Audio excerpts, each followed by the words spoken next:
Aloha family, today's episode is brought to you by 5 and 7 Tactical Solutions. They are the premier team for tactical services and training. For those of you that are, you're passionate about protecting yourself, your loved ones, maybe your home, maybe your dog, or maybe your squirrel, well, learn from the professionals. They have gun courses, everything from pistol training to long guns. For those of you that want to learn on concealed carry combative courses, they have that as well if you're a security guard. If you are in Hawaii and Arizona, they have the license courses available for you as well.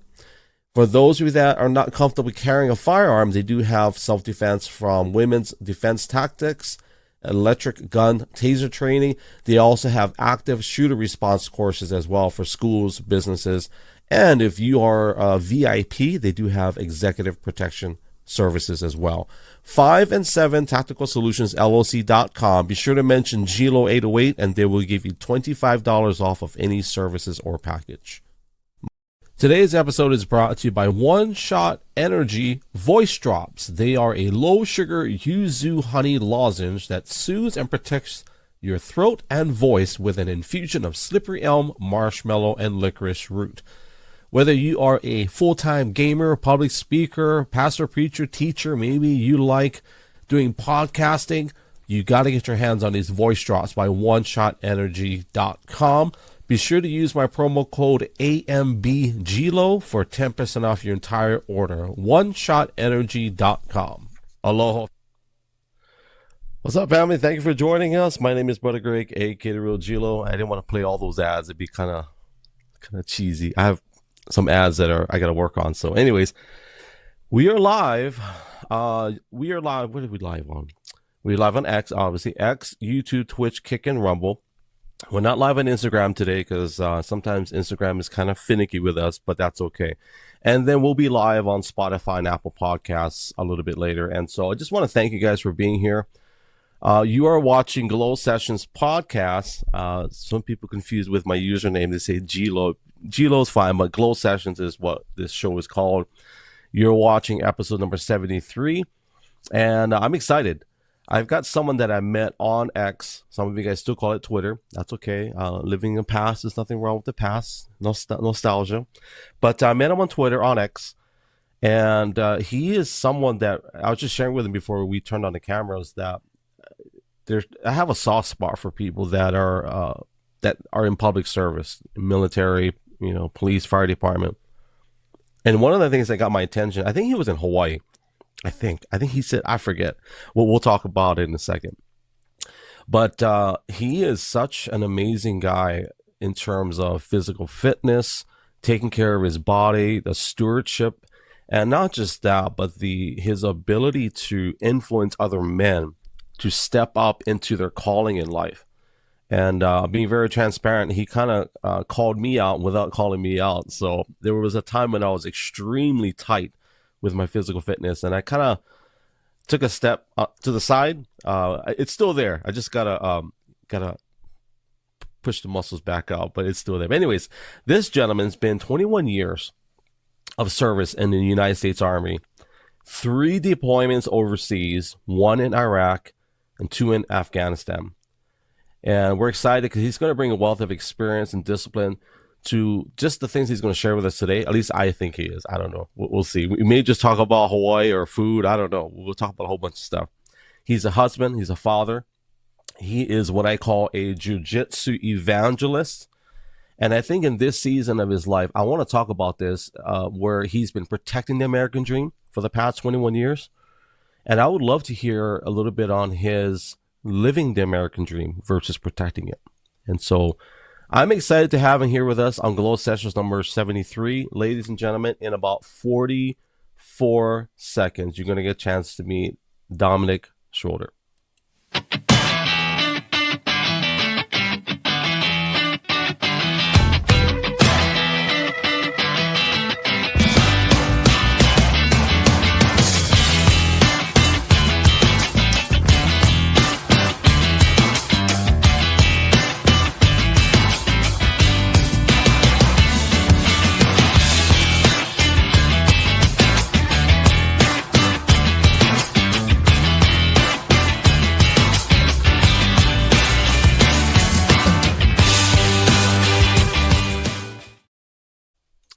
Dominic Schroeder. Thank you for being here, bro. I appreciate you. What's up, Greg? Thank you so much for this opportunity. I'm excited, man. Hey, just as a disclaimer, I've done over 3,000 lives, whether it's fancy computers, cell phones. I get nervous every single time. So just So throwing this it out. this is my second live, and I'm a little awestruck right now. I'm awestruck, bro. I'm awestruck. It's a good nervous, right? We should have some, and I'm not military, but if you go into any situation in life where you don't have any type of nervous apprehension, I think you're too comfortable. So it's good to have some nervousness in there. So backstage, I was doing my deliberate breathing, so that way Oh I'm yeah, yeah. there you go. I have my breathing exercises somewhere. I don't know where I put it. Yeah, the breathing exercises are big, especially when you do what you do in your craft, right? And what's his name? Hickson Gracie. You know who he is, Yeah. right? Oh yeah. The breathing exercises. Oh my gosh, can you do those that he does, where he just? Not when he's making, his belly move like in centrifugal forces where it's going crazy like that. No, I can't do that. I think the fact that he can move his organs where it's not supposed to be. That's I don't know. I don't know I mean, there's a small percentage of people that can do that, but what's the benefit, right? Like outside of Yeah. the breathing. I don't know. Yeah, I don't know. I'm a big Wim Hof fan. I'm not Yeah. sure. Yeah, the Iceman. So I got into a little bit of deliberate breathing just watching his videos back in the day. So does it help you in an area of getting choked out? Does it help? So it does. Yeah, it Yeah, does. yeah. Right. It does. And when like yesterday, I was rolling with some guys and they're going all crazy. A couple white belts. I was like, "Hey man, breathe." And they stopped and looked at me like, "What are you talking about? Breathe. Like you're breathing. You're hyperventilating right now. Like slow down, slow down." But yeah, it was a good time. So the guys you train with, are they all around the same age as you? For the majority, they're in their 20s. There's a Oh couple wow. guys, yeah, a couple guys in their 30s. Not too many in their 40s, and we have two guys in their 50s. But for the most part, it's young men. It's young, strong men getting after it. A lot of law enforcement guys. So it's actually a really good vibe at the gym that I go to. Shout out to SBG West Virginia. SBG, West Virginia. Is that where you're living right now in West Virginia? Yeah, I'm in West Virginia right now. It's a different place out here. It's a different place. Now you were in Hawaii, right? Yeah, yeah. I was in Hawaii in October, in Oahu Okay. for like 4 days, and then the Big Island. Oh, okay. That's my hometown. Big Island's my home. Yeah. So, were you ever stationed in Hawaii? No, my brother, this is lucky dude, he's been stationed there twice, and he's out there on Oahu with the army. But yeah, I got to see him out there this October, and that was cool. My wife and I, we took a course out there for put on by the SBA, Small Business Yeah. Administration, for Okay. Boots to Business, and it was a really great opportunity. Really great opportunity. That's the SBA. They're doing good things. When we first started in business, man, like 15, 20 years ago, we just we thought they were just like a company that verifies that you're legit, right? But there's a lot Yeah. more to what they offer. I didn't know that. So, So did you start out there is it Kona or I'm from Hilo side, but then Hilo? Okay. I've been on Oahu for 27 years. My mom was Hawaiian Chinese, my dad's Filipino, but I lived in the East Coast for 8 years. So that's why I have a weird language. Like the way I speak is kind of proper, quote unquote, distinguished. But if you know Hawaiian, the way we talk, once in a while it seeps out like my pidgin, like "Oh, brother, watch out, bro." So that kind of comes out once in a while. So, but yeah, Oahu is where most of my life actually was Oahu. Okay. Yeah, I had a good friend from Eva Beach. Eva, is it Eva Beach? Eva yeah, Beach? yeah. That's where my Yeah. wife's from. Okay. Yeah. Awesome. Yeah, my buddy Eugene Diamond Dawson for Eva Beach taught me how to box in Afghanistan. That's how, never forget. We gotta talk about that. So I did look it up. So can you, for people that don't know, can you tell them what GWOT stands for those that don't know? Yeah, yeah. So good question. It's Global War on Terrorism. I believe it started 2001, might have been 2002, but ended around I think 14 maybe. So the Global War on Terrorism spanned Iraq, Afghanistan, and then some of the detainees in Cuba, and then obviously Syria and some other hot areas of the world. I think even parts of the Philippines might have been included in there. Mindanao, I could be wrong. Don't quote me. But yeah, so we were at war for a long time with terrorism. And there's so many layers to that, right? Because I think when we hear terrorism, unfortunately, I think we all focus on one spot. It seems like Yeah, Middle East, Middle East. Yep. but actually, I have my good friend Pep. He's always posting on Instagram what China's doing right now, and nobody's even paying attention. They're moving right inch by inch, closer and Yep. closer. People don't Well, pay it's attention. man-made island after man-made island. Yeah, exactly. You know what I'm talking about, inch by inch. They're literally moving inch by inch. Yeah. So is it how do you say? You just say GWOT or do you say GWOT. Say GWAT? GWOT. Okay, yeah. Yeah. GWOT. Military and the acronyms I tell you. I GWAT. So is it still an active part of the military? No, I think they transitioned to different names like oh man, Operation New Dawn. There's a couple other different names for Iraq and Afghanistan and Syria. I don't remember them all. I love a good conspiracy theory, and I always think when programs are started and then move to a new one, first thing I think of is funding or money, right? Congressional things, right? Maybe this politician he's not in office anymore, so now they got to get a new guy, come up with a new team, or That's what we say about the uniforms. Every time we change a uniform, there's a new contract with a new head guy making some money. But that's a joke for everyone.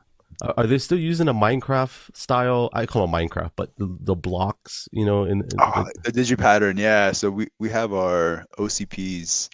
Um, yeah, yeah. I remember the gray pattern that worked for nothing. Well, for the army, anyways. yeah, It worked for really nothing except for a rock quarry. rock quarry. Yeah. So, are you still officially active duty, or did you retire? Yeah, I'm still active duty. I'm transitioning this year, so this is my last hurrah. I'm on the like going through the process. I'll be on terminal leave here shortly at the end of or transition leave here at the end of March. So I'm really excited for that and move down to Kentucky and be with my wife. So she's moving from California to Kentucky, and I'm moving from West Virginia to Kentucky. So it's going to be exciting. Wait, so whose hometown is Kentucky? Neither one of us. What? Yeah, she likes it out there. My kids are out there in Kentucky. We both love California. Like if we could have it our way, we'd go out to Hawaii. But my daughter is still in high school, so we're gonna Okay. spend time with her. Um, yeah, because being in the army missed Oh yeah. a lot of time. So I'm gonna try to be present as much as possible for the next few years. Because you know how teenagers are. Once they reach a certain age, hey, they're doing their own thing. So yeah, They're doing their own thing.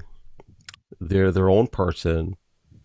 They think they're super smart, but they're still moldable, right? So, yeah. First, I meant to say congratulations on the years you've been in oh, thank you, your appreciate it. marriage and being a Thank dad. you. I don't think we give enough credit for men being real men, right? Like doing the stuff that's generational. So, I appreciate congratulations that. on that, man. I appreciate you for doing that. Um, I was Okay, so California to Kentucky, right? So are you gonna have cows, cattle, farm? What's So no, no. So man, yeah, it's we thought about chickens. We really did. Just because of all the food, all the junk that's in the food yeah. industry. and we wanted to start a little micro farm. Yeah. My sister-in-law, her husband, they do that. They do a great job, and just kind of, victory gardens, right? So back in the day, 1940s, they had the victory gardens where everyone grew a little bit of something to maintain themselves and Right. whatnot. So, um, you know, if we go back to God, God's a creator. If we can create something to help ourselves and help other people, why not? Yep. So we had thought about doing that, and then we're like, oh, but if we do that, then we're committing to Kentucky. So we're not sure if we want to commit to Kentucky because we have some dreams of either Cebu Ooh. or Thailand or something else. So we're really in a weird transitionary period right now where we haven't committed to one thing just yet. I think Cebu would be a middle ground between Thailand and, because at least Cebu you have a military presence. If Yeah, you ever, and I'm not saying things will, but if things go south, at least you'd be close to a base. Cebu. exactly. Yeah, in Thailand they had a lot of people in the past couple years. Um, but yeah, we want to explore some things and see where that goes. But you're right, Cebu has I think a naval station nearby, so it might be Air Force. I can't remember. But yeah, Because I think our current president, I talk politics. I don't care, and I love anybody. I don't care if you vote for whoever, but I will say this president, uh, if he signs something, it's gonna move, right? So, man, if you're overseas and something happens, at least, yeah, I'm curious to see what's going to happen in the next 4 years. And I know, as a father, I see this is my perception, like what he's doing. I almost feel like it's not a. Some people would argue with me, right? They say it's about him, but I feel like it's not about him. He wants to leave something, and just seeing the things with his grandkids and his kids, and his kids don't party, don't drink. It's like it's extremely rare, And anyway, so going back to Cebu, yeah, I mean, if you, I think even in the Philippines, you can still just one plane ride over, and you'll be where in Thailand. exactly. Yeah, Speaking of what you had mentioned earlier, is you're seeing a rise of strong leaders again, like strong, and not just men, but look at Tulsi, look at the other secretaries. yeah. It's they're you're seeing a rise of strong leaders in different capacities, and it's an amazing thing, in my opinion. It's funny you bring that up because what was it? I posted a video. I think you saw it, of Bobby Kennedy Jr., where he says, "I don't want this. I don't need this. Like, I have a happy life. I have." He didn't say money, but he's got money, right? He has money. He doesn't need them. Nobody does the government for money. Well, they shouldn't. But and I was like, you know what? I looked at the team that they've got. A lot of them don't need money. So it leads me to believe that these are people that really want to have some kind of effect or change. And it's gonna Tulsi's yeah. I didn't like it at first just because of party affiliation. It's not that I was a party guy, but and then as things move forward, and I saw that she was kind of creating a bridge. I like that, creating a bridge, and then she left the other side. So, but who else is on that? Of course, Vivek and JD is interesting. I didn't know him until this election. I didn't never heard of him. Yeah, Uh, it's great. So a Marine, it's awesome, right? A Marine grunt's running vice president. The yeah, it's amazing. It's amazing time to be alive right now. And like you said, things are happening so fast. Organizations literally can't keep up. So it's a good thing. I think it's a good thing. I think it's good. Um, I know people's feelings, whatever. I don't know if that's a real issue about people's feelings, but I forget who said it. I heard it a lot where it says facts don't care about your feelings. I want to say it's Ben Shapiro. I think it was him. But I am excited to see what's going to happen, and not just administration. I'm talking about just our country. I am excited to see what's going to happen because I think any home needs a strong leadership, right? Whether you're a single parent or you've got a mom and a dad, you need to have some kind of strong leadership. Where it says, no, this is where it's at. And even if we're wrong as parents, right? At least we did it out of love, and we know that we're doing our best. You know. But I think I don't want to dwell on Trump too much, but I feel like Trump for me was he was that man that your mom met after she got divorced, right? He's the rich stepdad that comes in and says, "Okay, this is the law. I don't care. We're going. This is what it is." And you're like, "I don't want to." I feel like sometimes he represents that, That's a good analogy. That's a good one. That's a really good one. and you don't know if you love him or not because you don't know if you trust him. But yet, yeah. Can we go back to? I want to go to Kentucky. So I would say do chickens because we have chickens, and well, so my daughter actually takes care of the chickens, and she does the eggs. So we have fresh farm eggs. Like we don't buy eggs anymore. So, and if you gotta get rid of the chickens, just set them free. Let them go wild. Like in like Hawaii, right? Like in Yeah, yeah, yeah, like the Big Island. yeah, Yeah. yeah, No, yeah, we were thinking about it. If anything, probably want to do the colorful ones, the rainbow chicken. What are they? yeah. The Well, so we have the Rhode Island Reds. They're the red ones. They have black chickens. The Easter eggers. Their eggs are blue. okay. And then my daughter knows it all, but we have. So if you look in our refrigerator, we have all different colors. We have the brown shell, the white, and the yolks are. The cool thing, Dom, is that you can feed them whatever you want, and it literally influences the type of yolk you're gonna get, and it's super healthy. Like the only thing I'm trying to figure out is the shell because the shells are different. Like the shells are really thick. So if you have like your own chickens, the shells are a lot thicker than what you buy at the store. So Yeah. I'm not quite sure what. Maybe because the ones at the store are GMO processed, super bionic, Yeah. mDRNA or whatever. Yeah, no, for sure. Yeah, they got some craziness going on. One of my coworkers, she has chickens that she brings extra eggs over occasionally, so it's pretty awesome. And yeah, you can totally tell the difference. So I like to buy my eggs in bulk just so I can have a whole bunch, but I definitely know the difference when it's farm fresh versus store bought from, you know, So, Walmart. so what are you eating nowadays? What is your diet like?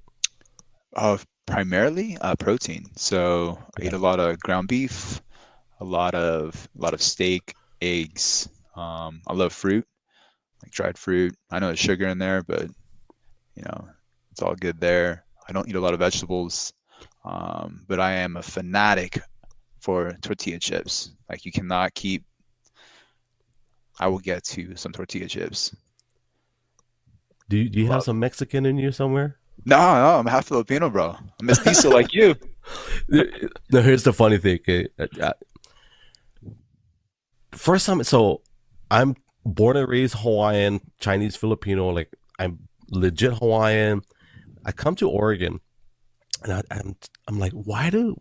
And we say haole, and for people that are white, I'm not disrespecting. That's just Yeah, what we call white people. yeah. But I asked my wife, well, why is it the haole people they love Mexican food? Like I don't understand it. There's Mexican food all over the place. I'm like, don't you like German food or Russian food or Italian? But and I started to fall in love with Mexican food. I'm like, what? I said, what's happening? I said, what's happening? Yeah, yeah. That's what I had last night or yesterday for lunch. Freaking $13. Steak, ribeye steak, beans, rice, tortilla chips. Can't beat that. Can't beat that. So you've done carnivore as well? I have I didn't, I don't stick. I'm not clean carnivore Yeah, it's, now. it's tough. Yeah. Yeah, it's a lot of protein to continually eat. But if you're looking to lose weight or get shredded, it's a quick way to get it done. Right. You're just it is obviously a very restrictive diet, and so by not having the carbs and all those sugars, your body's gonna Yeah. process the protein and the fat accordingly. So I know when I eat a lot of eggs, it kind of makes me feel like I have some kind of carbs, especially if it's like a big pile of it. But I lost 12 pounds in 2 weeks when my first run of doing a carnivore, and that time all I ate was actual steak. That was kind of expensive, so that's the other Yeah. downside.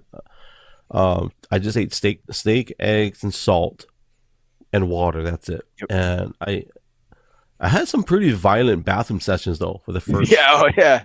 Yeah, yeah. Yeah, it'll get you. But that's because my body was like, "What the heck? I want my crap. Where's my crappy food? Where is it at?" And it's like, "I'm going to teach you a lesson." My butt's like, "I'm going to teach you a lesson." But yeah, I if my wife and I are talking about it because we need to clean up our diet even more. But it's so hard, man. Like Hawaiian food, you gotta have the rice. It's like, Oh, sticky rice, yeah, the yeah. musubi. Oh man. You just got 1,000 points right there. Thank you for saying that because people say musubi. You said it right. Thank you. Appreciate you for that.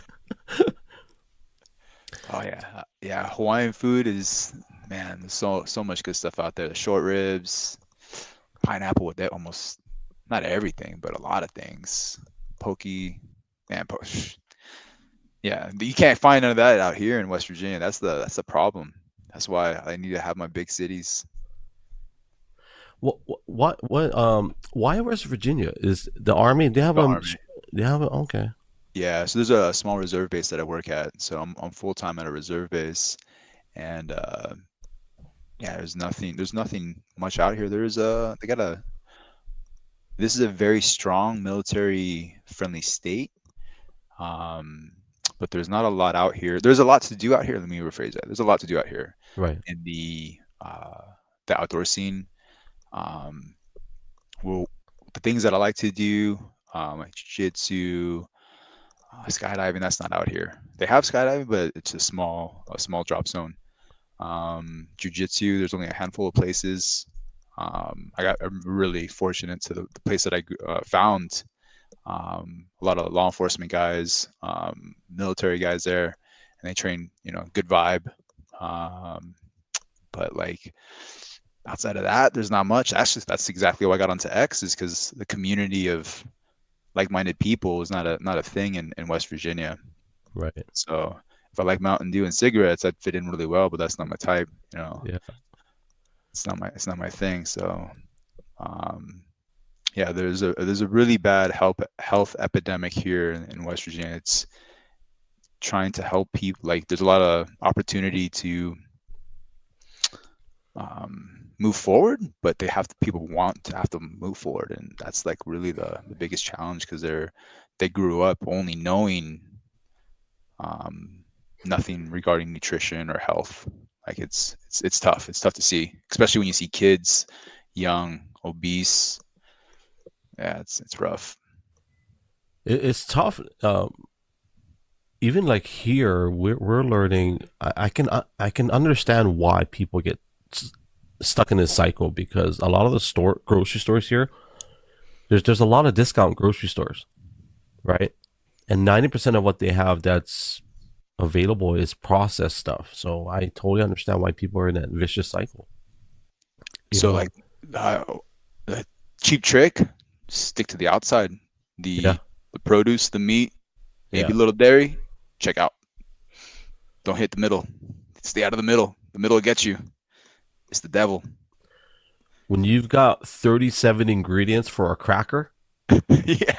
something wrong. You know what I Oh mean? yeah. Like, Oh yeah. yeah. I can pick on the Chinese people. I always have a conspiracy. The Chinese people are trying to destroy us in so many angles. One of the, and this is total side departure, but my wife was playing this game today. I was like, honey, the Chinese are laughing at us right now because they have all these games in the App Store. 90 million Americans are playing these games, being unproductive, playing these video games, and it's all from China. So, anyways, so yeah, stick to the outside. What's my diet? It's I try to stick to the meds, right? The meat, eggs, dairy. What's the S? Seafood, right? So I try to stick to that as Yeah. much as possible. But so do you have clients right now that you're walking through? Not right Some now. No, okay, not right now. Right now I'm with the Better Bros, and we have yeah. a men's accountability group. Um, a small community on X, and then a smaller in-person, not in-person, excuse me, online accountability group through Slack. And that's been, Ooh, Slack. yeah, yeah, we use Slack to It's old communicate. school. We Yeah. tried Telegram, but Telegram wasn't working too well, so we transitioned over to Slack. Does Um, Slack have video conferencing capabilities? I don't know. We use Zoom for that part, so we Okay. do our video calls through Zoom, and that's been working pretty well. So If you like Slack, because I came out of Slack, so my business partner, our first company, we use Slack for all of our teammates, and Slack is great because all hashtag things, right? Pin post, yeah, channels. scheduling, Yeah. channels, private channels for leadership if you need that. Yep. But then we found Discord, which is the same thing. People misinterpret Discord as for gamers. It is, but Discord's the same thing, the same capabilities, and you have video conferencing with unlimited minutes. So that's like okay. So we shifted to Discord, and Okay. yeah, I will tell you check that out and see. It's different in appearance, but it's the same thing. They're all kind of it's just a different aesthetic to it. So some people may struggle with that, of course, right? So Yeah, so we did look at it briefly, but we didn't really incorporate any of the clients into it. So okay, we might have to relook at that at some other point. But yeah, it's pretty good in the Slack. But yeah, it's a little, I guess, I don't want to say formal, but yeah, a lot of people use it for business. So mm-hmm. some people are like, oh, I don't want to use Slack to communicate again because I use it for business and then having to get on there. But it's going pretty well. Seeing guys making progress, communicating, talking about their challenges.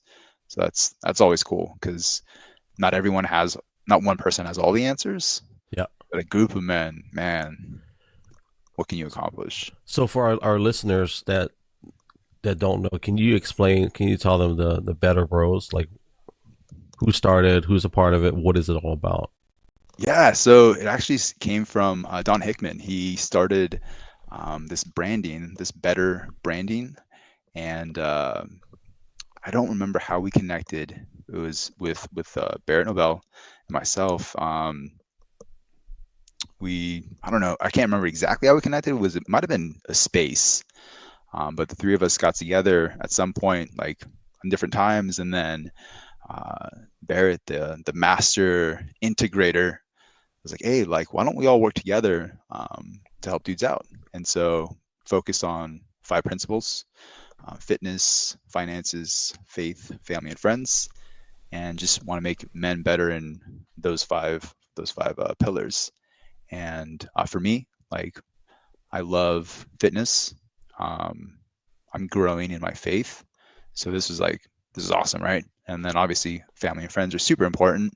And then so are finances. Like, I'm almost done with my degree in finance, and so like having focusing on the 5 core things is super important.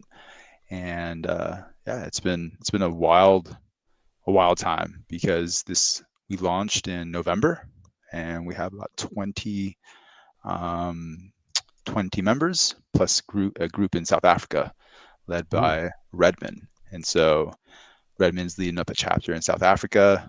And yeah, it's been awesome because seeing people learning from each other as an accountability group is just like is super awesome because a lot of things that I've learned in this process because of being around other strong men, right? So iron sharpens iron, like, all the way.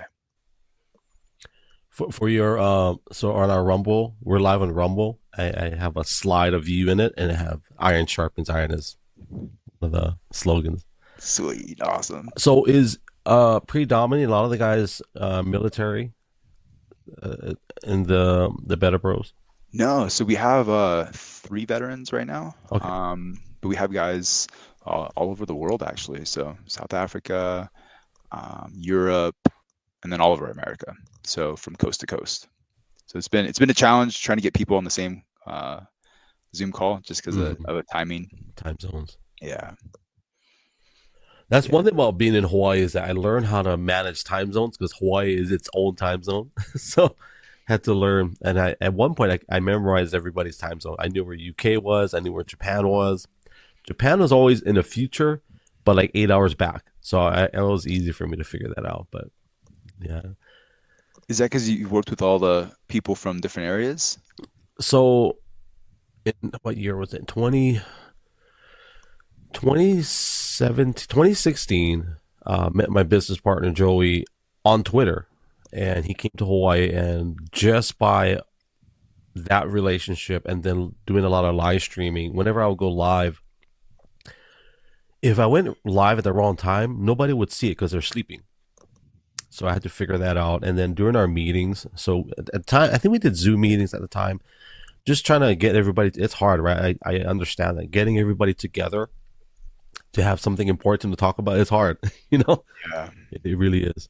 So now I heard you say degree in finance. So first of all, congratulations. That's Well, I'm gonna awesome. finish. I'm on my senior year. I'm almost done. Oh, you're finished. You're done. Yeah, it's Like under 2 semesters. So yeah. So you do that remote or in person? remote. Yeah, it was Okay. through Liberty University. Nice. Being in the military, there is not a way. I mean, there is a way for Yeah. if you have a, I want to say it is, if you have a BS job, where you can do something like that in person. There's not many people that have that like very few people that have the opportunity. So, um, if you've had the opportunity to be in the military and sit down and go to school in person, then I would question exactly what your military career existed Yeah. about. So, Yeah. Yeah. yeah, but for the most part, most guys in the military that work on their degrees do it online. Just it's the only way to get it done because constant moves Yeah. and missions. So My so 2019. Oh, so my daughter, we took my daughter to college. So in 2019, we took her to Boston, set her up, and then I think a year later, my wife is like, I think I want to finish school. So my wife just got her degree in business, and then she's in a master's program, so she's gonna finish that. She almost graduated before my daughter did. I told my daughter, "You better not let your mom beat you." oh man, that'd have been funny. Yeah, Yeah, and that's awesome. it was a struggle because I traveled so much the first 2 years we've been here in Oregon. Flying back and forth to Hawaii and just traveling to Portland and doing. My wife would do her school, so we homeschool our kids, right? So from 11 to 6, so 11 at night to 6 a.m. My wife would be in school doing just. She did that for 3 years. Graduated. I'm so proud of her, man. Like to do that, be a mom, a wife. Absolutely, yeah. That's a That's tough. challenge, It is. It's tough. especially yeah. If you take a long break, like now you gotta remember how do you do school again? Like, Yeah. You know what got her? It was those Facebook ads. Yeah. oh, they're good. So Yeah.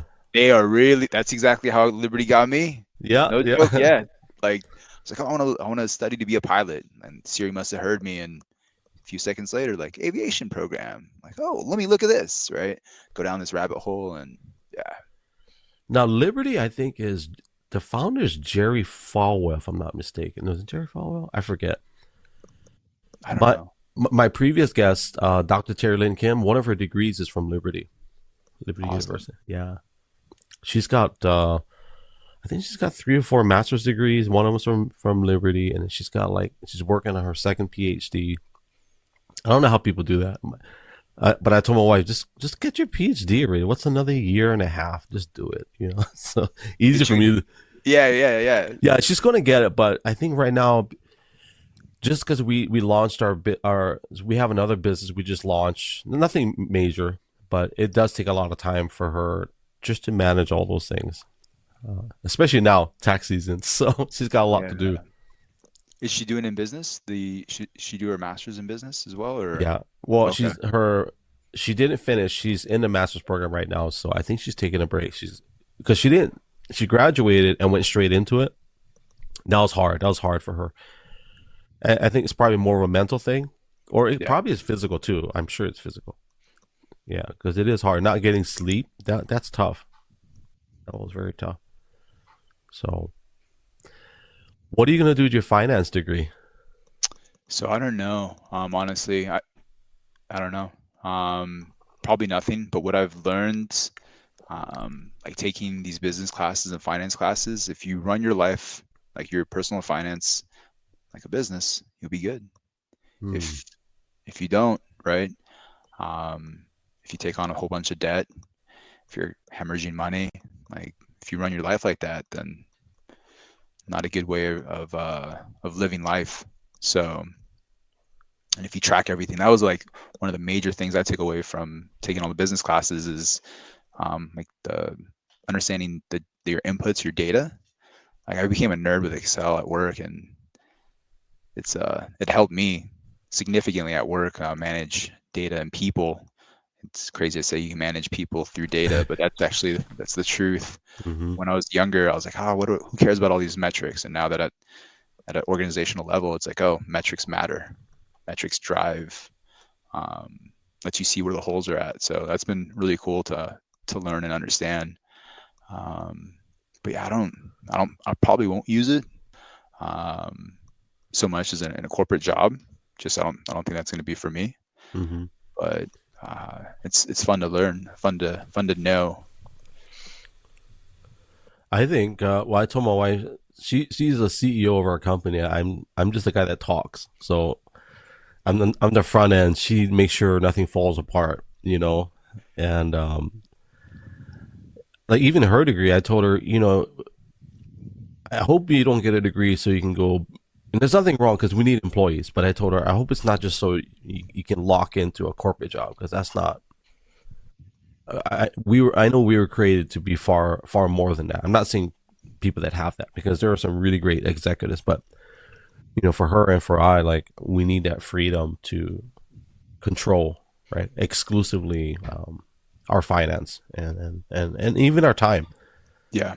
My dad was he was a vice president of First Hawaiian Bank in Hawaii, and I remember as a kid that part of his life, um, his that corporate lifestyle.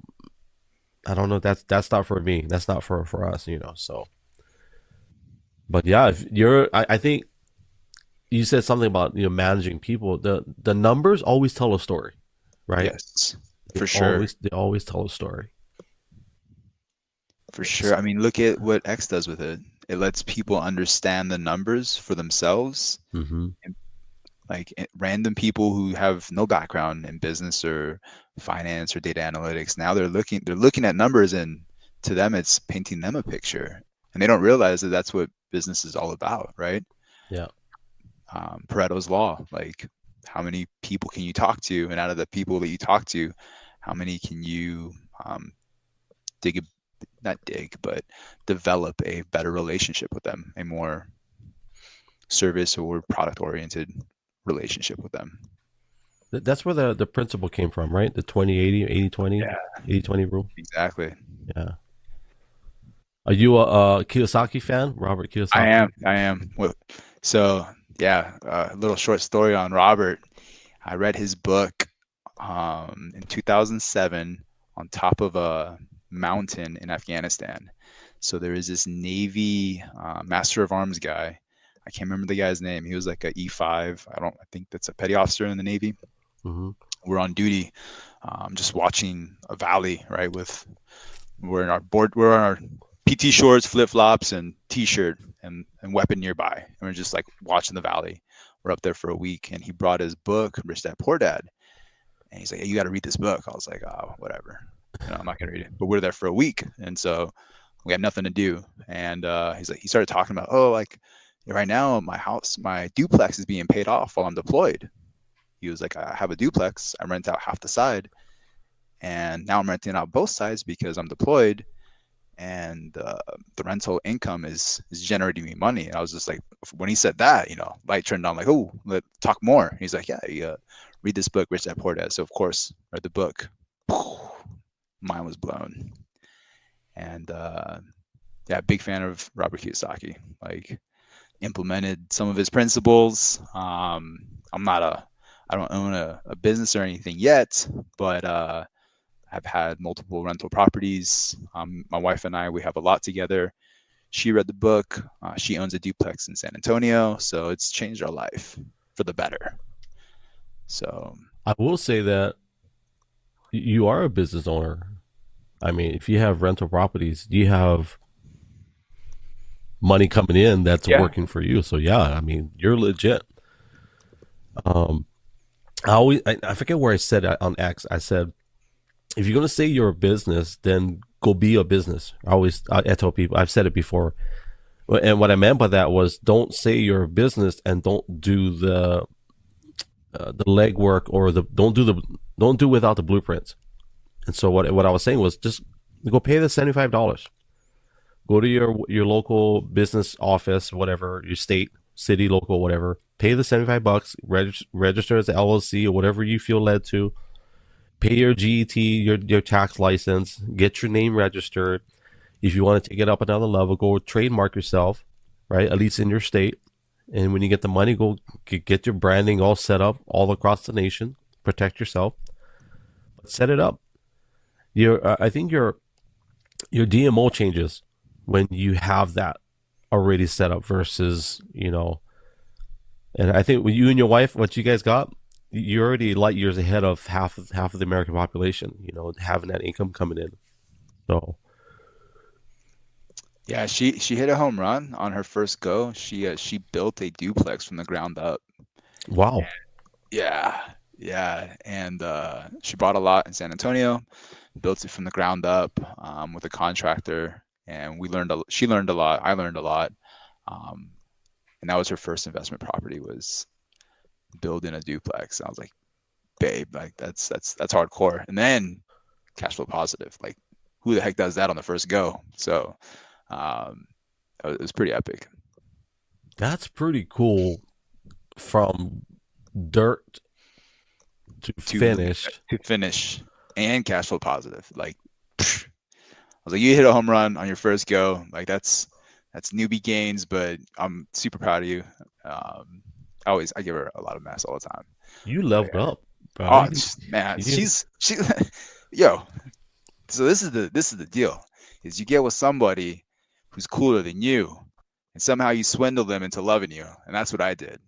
She's cooler than me, and somehow she fell in love with me, and I got lucky. yeah, you leveled up for sure.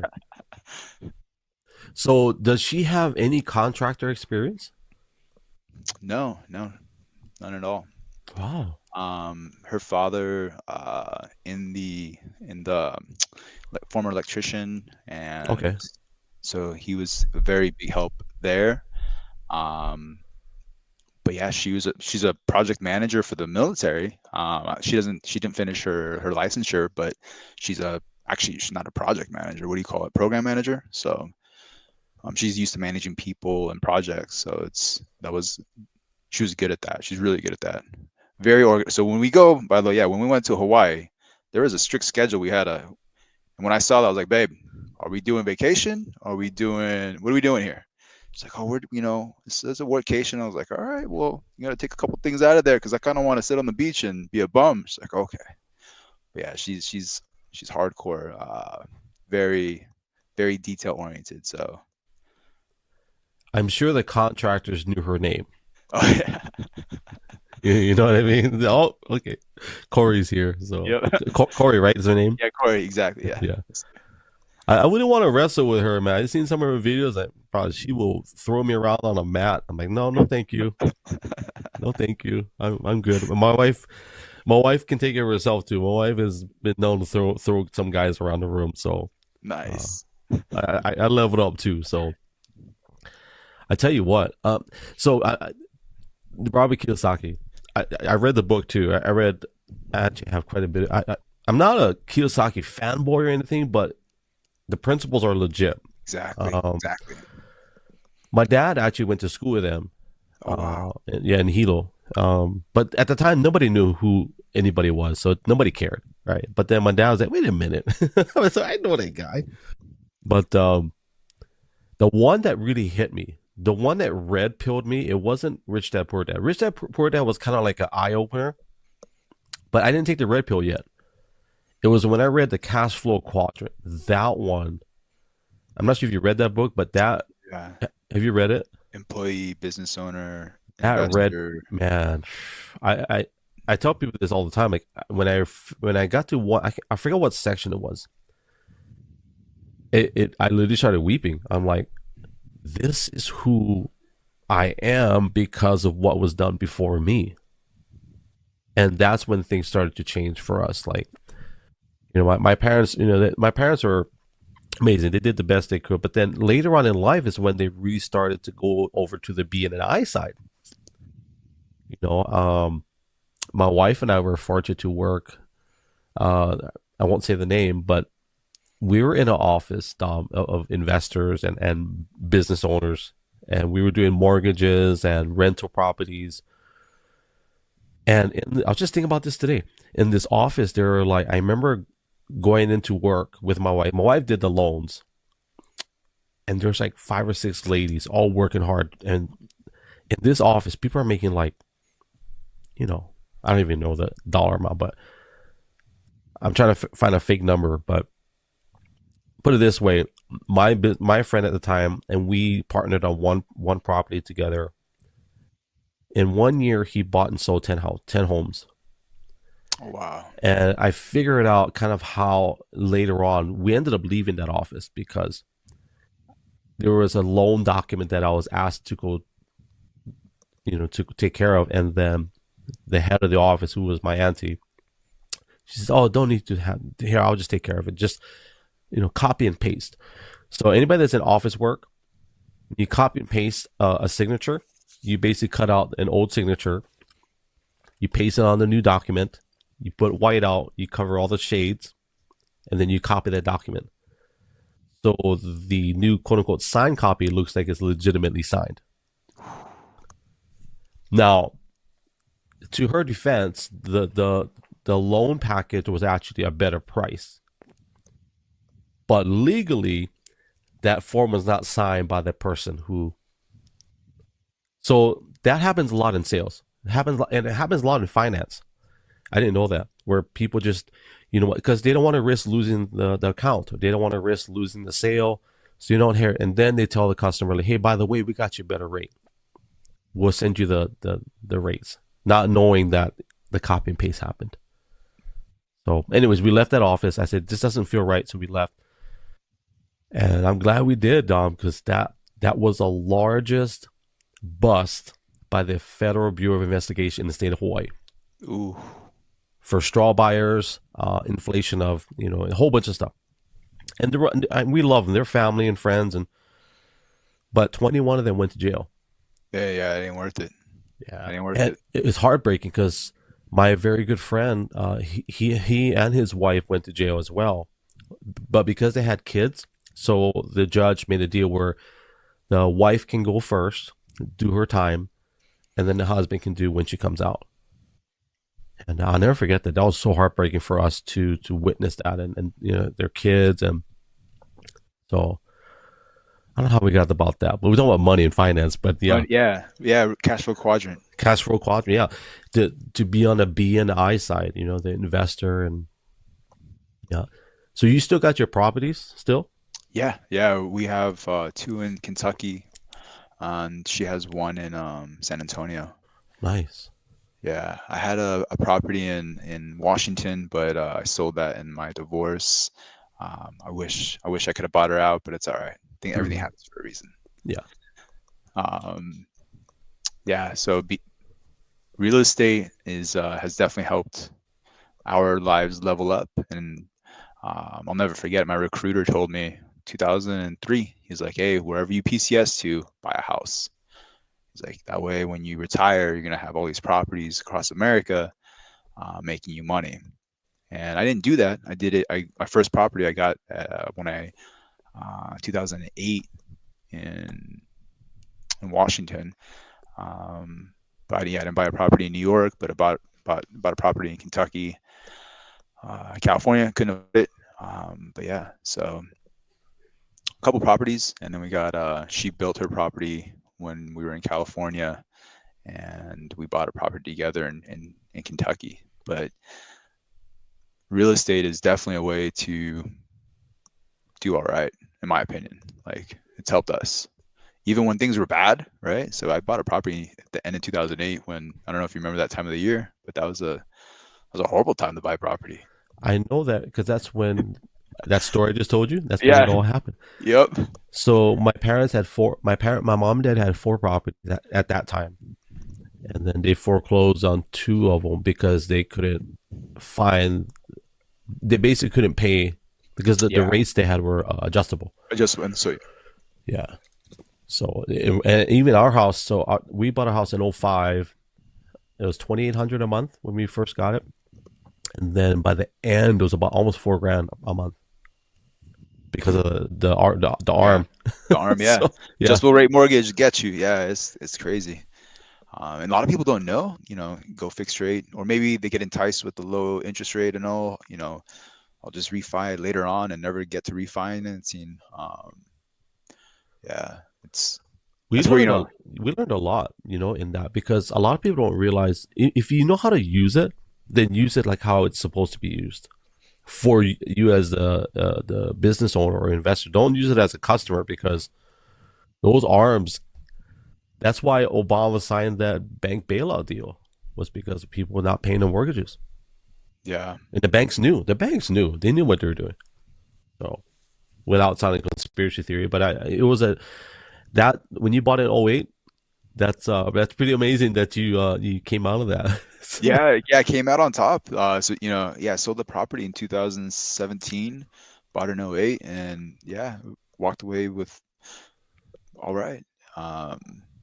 I wish I like the reason I said I wish I'd have kept it is because the mortgage from '08 to what the rent income is right now. I keep doing my research and I look at it, I'm like, oh man, that's easy money right there. But it's all good. It's all good.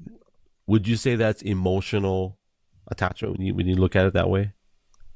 I wouldn't say emotion. So it was emotional for her because I wanted to buy her out, but she wouldn't let me. She's like, Mm. "No, you're trying to scam me." I was like, "I'm not trying to scam you at all. I'll give you fair market value right now.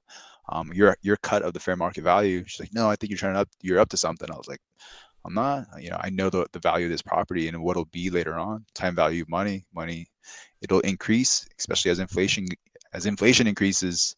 Home values, depending on where you live, really don't go down Yeah, ever. They don't go back unless you have some catastrophic event like 2008. Um, but yeah, rents. I mean, even here in West Virginia, rents are expensive for what people make. It's crazy. California, you got whole families living in apartments because they can't afford to live anywhere else, really. Um, so rents, what it shows, is going to continue to go up. I It's got a crazy. funny you say that because I got a theory about that. I'm like, why is rent going up everywhere? I mean, like, so in Hawaii, I understand because we got a million people on a tiny little rock, and there's other islands with cheaper homes potentially, but for some reason they're all on Oahu. I think it's 1.1 million now. Rent is so our house before we came to Oregon was like 3550, and I share this publicly, but our house 3550. Most people in Hawaii can't afford it. You can't afford to pay that unless you've got multiple income earners Yeah. or something. And but that's the average, right? So that's the average of what you would pay just to get a home in Honolulu, and that's not even a new house. That's like a house that's probably 20 years old. And I'm thinking, why is that? I think part of it is that they're selling us this package of everybody moved to a like my dad calls it a beehive community or beehive mindset. It all come together in this one central. And the reason why I say that because on a big island where you went, you can still buy a nice like you can buy 20 acres for 300,000.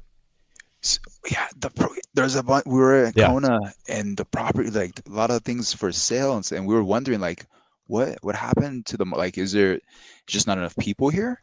Is it yeah. seasonal? Like, we didn't know because we're obviously just tourists, but when we saw the for sale signs, we have like money signs in our eyes because the price compared to California is like it's Mm-hmm. affordable to live on Kona than it is to live in California. Like, it made no sense to us. Like, it's a tropical, beautiful island, and why is it more expensive in California? And we were in the East Bay, California, so right outside of San Francisco. But I yeah, for Kona, I think well, Big Island in general, there's not a lot of jobs. One, oh any major provision of jobs would be in the service industry. So, you're talking what, $20 an hour employee. So they probably can't afford more than $1,200 a month rent. So from a business perspective, you would basically have to, if you buy it, would be like a vacation rental where you would charge an exorbitant amount. Like, so we have family that comes and they vacation to Hawaii. They'll spend, I think, $1,200 a day to rent out an Airbnb.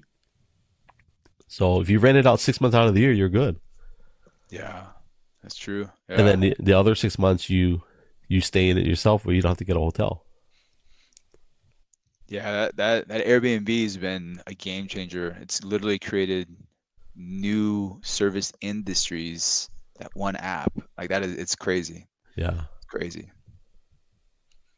We have a property in Hilo on the other side of, so Kona is the dry side, Hilo's the rainforest side. So we got some land over there. We just don't have a we don't have it's a jungle. It's a straight Oh, up okay. jungle. Yeah. Is it So chickens? You got chickens?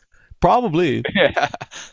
um I think last year, my plan was to go over there and get a bulldozer and just clear it out, but just never happened.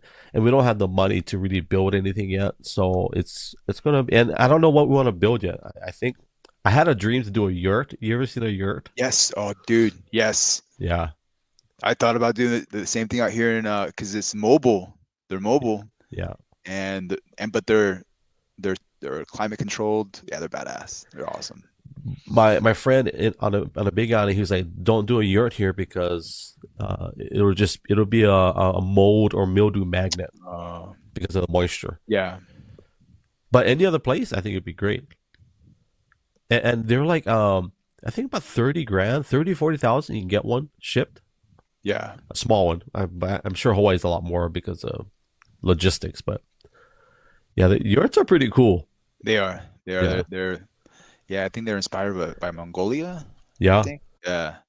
Yeah, we looked at so we thought about doing an Airbnb on the North Shore out of they had like an RV because yeah, we like to travel and we saw that some lady had a Airbnb for an RV spot. But I think what deterred us a little bit was it was an outhouse, which nothing wrong. Like I've done my time out in the field, but had an outhouse with an outdoor shower. And then I think there wasn't any climate control, and I already know Hawaii can get really humid and it can get hot when we were looking to go, but we ended up just doing an Airbnb on um, Honolulu. Now, So typically, you don't really need um, climate control in Hawaii just because of the trade winds. It's actually, a lot of the houses, they're designed with, we call them jealousies, where it allows airflow through the home. oh, okay. Now, because of just the mass, what do you call it? Just these communities, these suburbs that they created. Yeah, you probably want to have climate, because once you build a suburb, there's no wind. It Yeah. just blocks all the breeze. But if you have a property like, so we lived in Kailua, which is the east side. Like that house, we didn't need, because the wind just came straight through. Yeah, it was beautiful. But yeah, so I think going back to the Airbnbs, that's something I would love to do on a Big Island, because I looked at the income potential. My only reservation is having someone that we can trust to, clean Oh, it the out, service, yeah, the service, yeah. clean it out service, and it would almost have to be family, but even that's not a guarantee. Sometimes family is not always the most reliable, but nothing personal. Family is just sometimes. So what's on the horizon for you once you get out? I'm assuming you get out and then you get your degree. What's on the horizon for you? What do you see? That's a really good question because it's a really good question. One of my dreams was to open a gym, and but then we'll be tied to a location. So Mhm. at least in the startup phases of the gym, and both of us are. My wife's a F45 coach. We both love fitness. She likes doing more of the weightlifting fitness stuff more than I do. Like I still like it, but I prefer jiu-jitsu. Like to me, just train jiu-jitsu. Like I would, if I can just train jiu-jitsu 7 days a week, I'd be happy man. Be awesome. But we were thinking about that, and then the idea of just being fully retired. So we thought about just getting a job for about a year, paying off the properties, and then once the properties are paid off, then we can be fully retired. Um, and we'll be young. So, but we're not sure. And so I definitely want to stay in fitness regardless, because fitness is something I enjoy doing. She enjoys fitness, so we keep going back to the whole gym idea.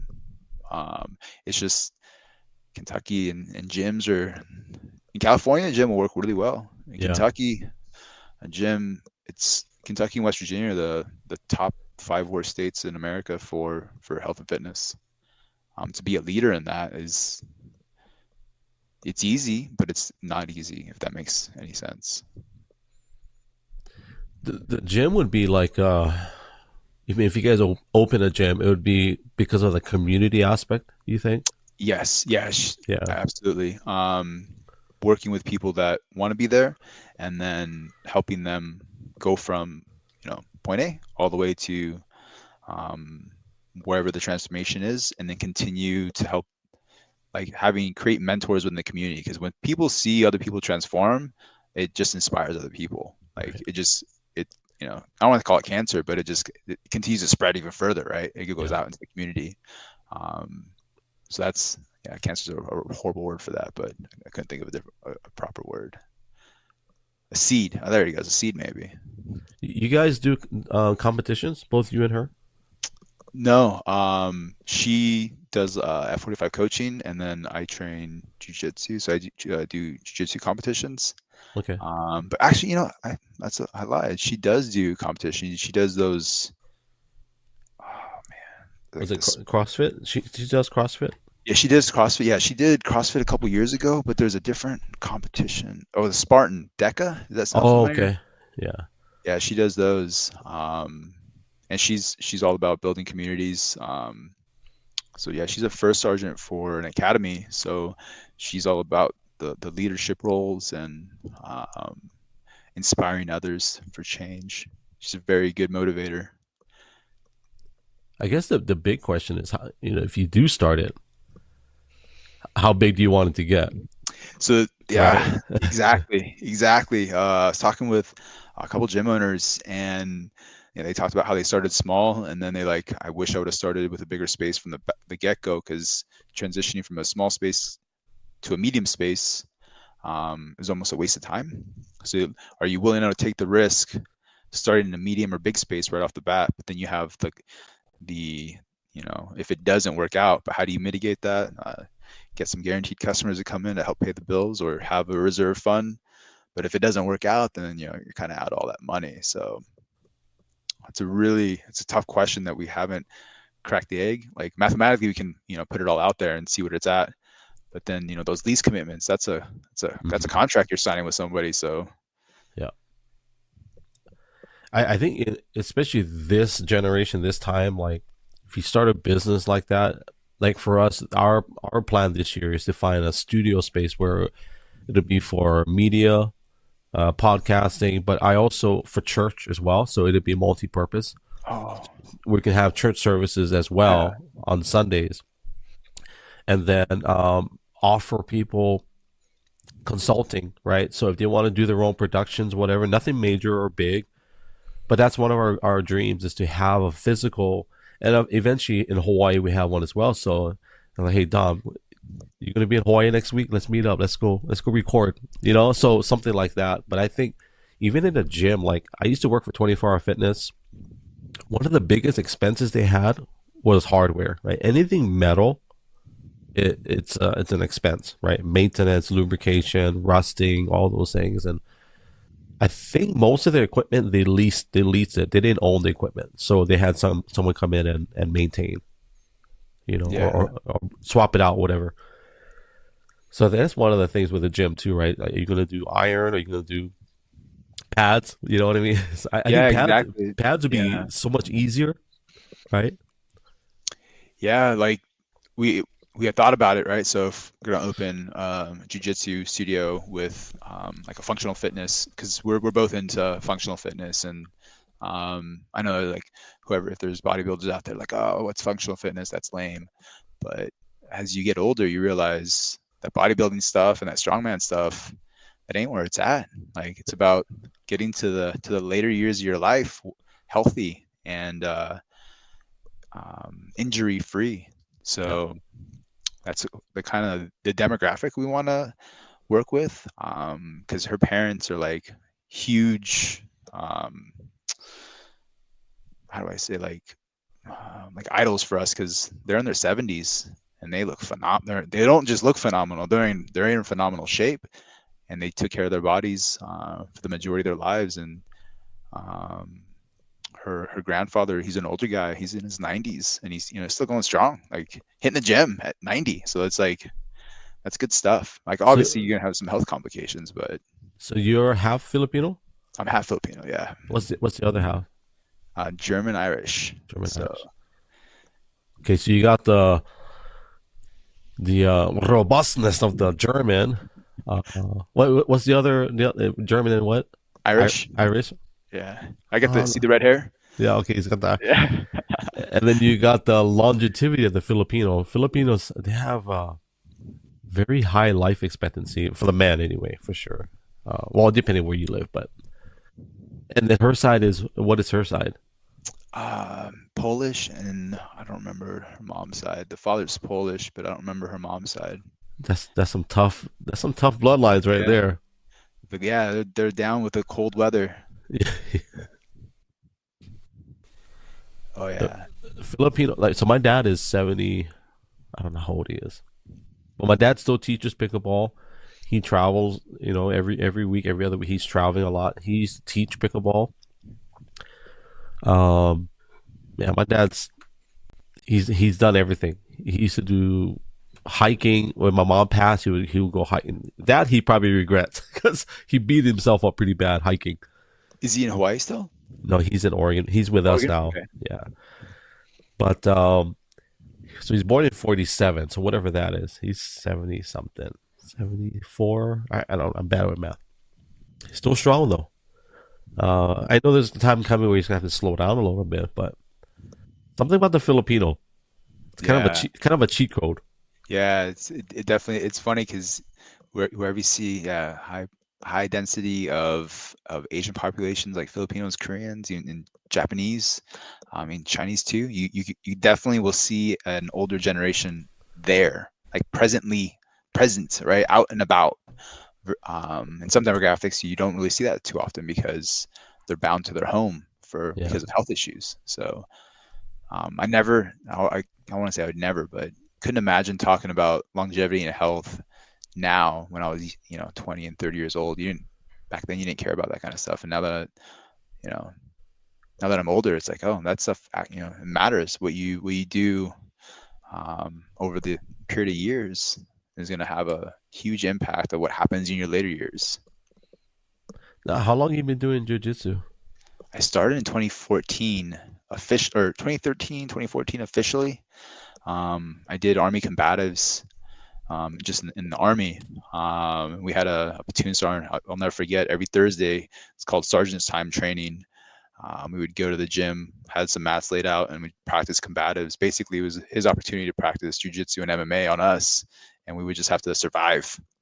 Um, but it made us tough, and prepared us for the realities of war and what could happen.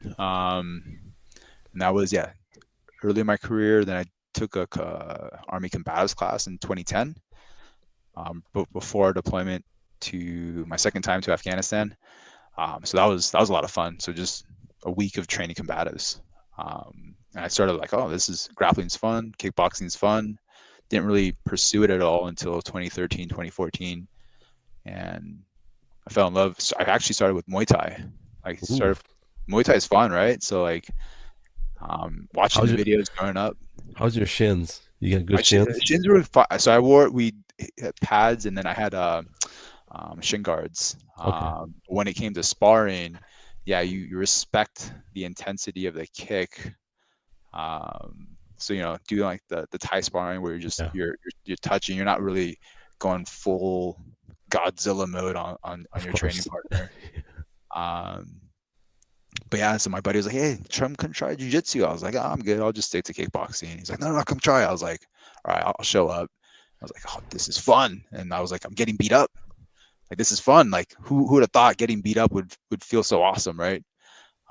Got demolished for a whole hour, and then like, yeah, I'll come back. And all of a sudden, I stopped going to Muay Thai and boxing, and just stuck to jujitsu. And had a couple of long layoffs when I moved from Kentucky to California.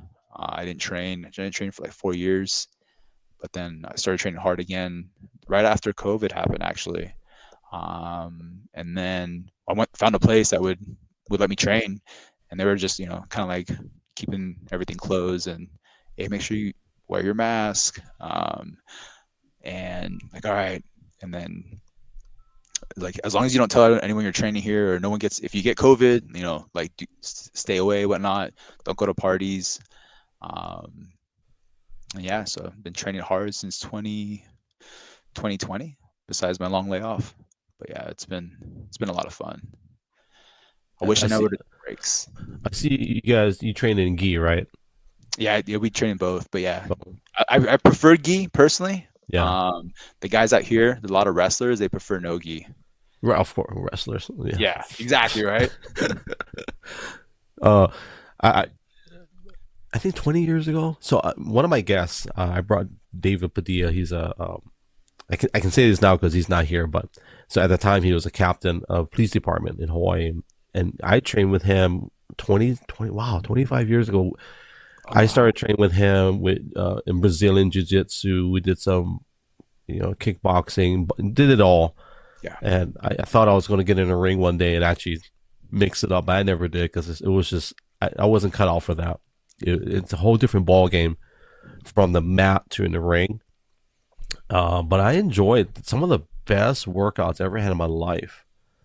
I would go home in bruises like all over my arm. My wife is like, "What are they doing to you?" It's like, "What are these bruises?" And then worse yet, there'll be days where I couldn't turn around or I couldn't sit up because I'm just so beat up. yeah. Like my back is like, tweaked. I'm like, Oh or my yeah. neck, like, because I was kind of prideful. So there were times where I should have tapped earlier and I just didn't. It's like, okay. I was like, you tap real gentle, like Yeah, yeah, yeah. after a while, I'm like, it's Yeah. like, but that's why I asked earlier. I think the younger the guys are, sometimes I feel like they kind of just want to work you a little bit, like not really teach each other, right? So yeah, Absolutely. Yeah. You'll see that a lot. Like the younger guys, like, how is this older guy that's smaller than me beating me up? Like that, the ego cannot comprehend what's happening. So yeah, it's a lot of fun. I remember when I was younger too, like I'd use my strength and speed to my advantage, right? yeah. Wrong answer. Wrong answer. Wrong answer. I remember when I first started learning, like for people that don't know hooks, right? When you feel the hooks coming in, you smiling. Okay, I see what you're doing. Yeah. And then after a while, it's like it's second nature, right? Yeah. But then when the new guys, when they don't know, and you're just like, it's like playing chess. I guess it's like playing chess, right? That's how you describe it. Absolutely. Yeah. Yeah, Absolutely. Have you thought about going back into it? yeah, but I want to lose some weight. Like I don't want to go in there because I already know I'm going to be huffing and puffing. Go. Just go. Just No, go. yeah, yeah. Let's Well, go. especially here because we're in a farm town, Oh, okay. and this is I'm putting up a fake excuse, but in this farm town, the guys that go to there's only one gym here that they teach Brazilian Jiu Jitsu, and so I'm like, I don't want to go over there and get worked by these guys. Like, I'm gonna see them in church on Sunday, So, but yeah, I am thinking about it. And my boys, I want to get my boys, and I might just put up mats in my in our. We have a little barn. I might just do it here, and we just start out just simple things, and Yeah. just even getting some kettlebells. You know, I was always against kettlebells because my background is, sports, and then I did bodybuilding, and I always made fun of those guys that use kettlebells. But now here I am, pushing 50. I'm like, I think a kettlebell would look nice. So, but yeah, I would love to get into. My only reservation is I don't want to go to a gym where a guy doesn't wear a shirt. That's my pet peeve. I Yeah. can't. I don't like that. You get the hair chest all up in your face. Oh yeah, yeah. It's like, oh, what the heck, bro? Shout out to Danny Carlos. He's a cop out there in Hawaii. He was famous for his chest hair and no shirt. Couldn't stand you, Danny Carlos. But he's the guy I used to train with. At the time, I think he was 230, 225. He was heavy, and I was only 155 at the time. And he used to always, he would use his body weight. And I'm going to call him out because he didn't have any technique. I'm just calling you out, Danny Carter. You have no technique, but his weight, I'm like, oh my God, I can't breathe. Side control forever. And I'm like, but then I submitted him a few times. So he was, it's funny. We'll make fun of him now, but he was a bodybuilder, so big and so strong, but it was so easy to tap him out, and then of course David Padilla, who taught everybody. I think I asked you about was it the breathing? I asked you a question about the breathing, right? So this is what I wanted to tell you. My friend David, he used to fight professional, but the 3 fights that we were able to see in person, like he always got choked out and he would always tap. And so the joke moving forward was, okay, Dave, so next week, Monday, we're going to train with, we're going to give you one straw, or we're going to give you one snorkel. So you can train with a snorkel. You learn how to breathe through a straw, But going back to the gi, I know very well what it feels like to get choked out by a gi. That's not fun.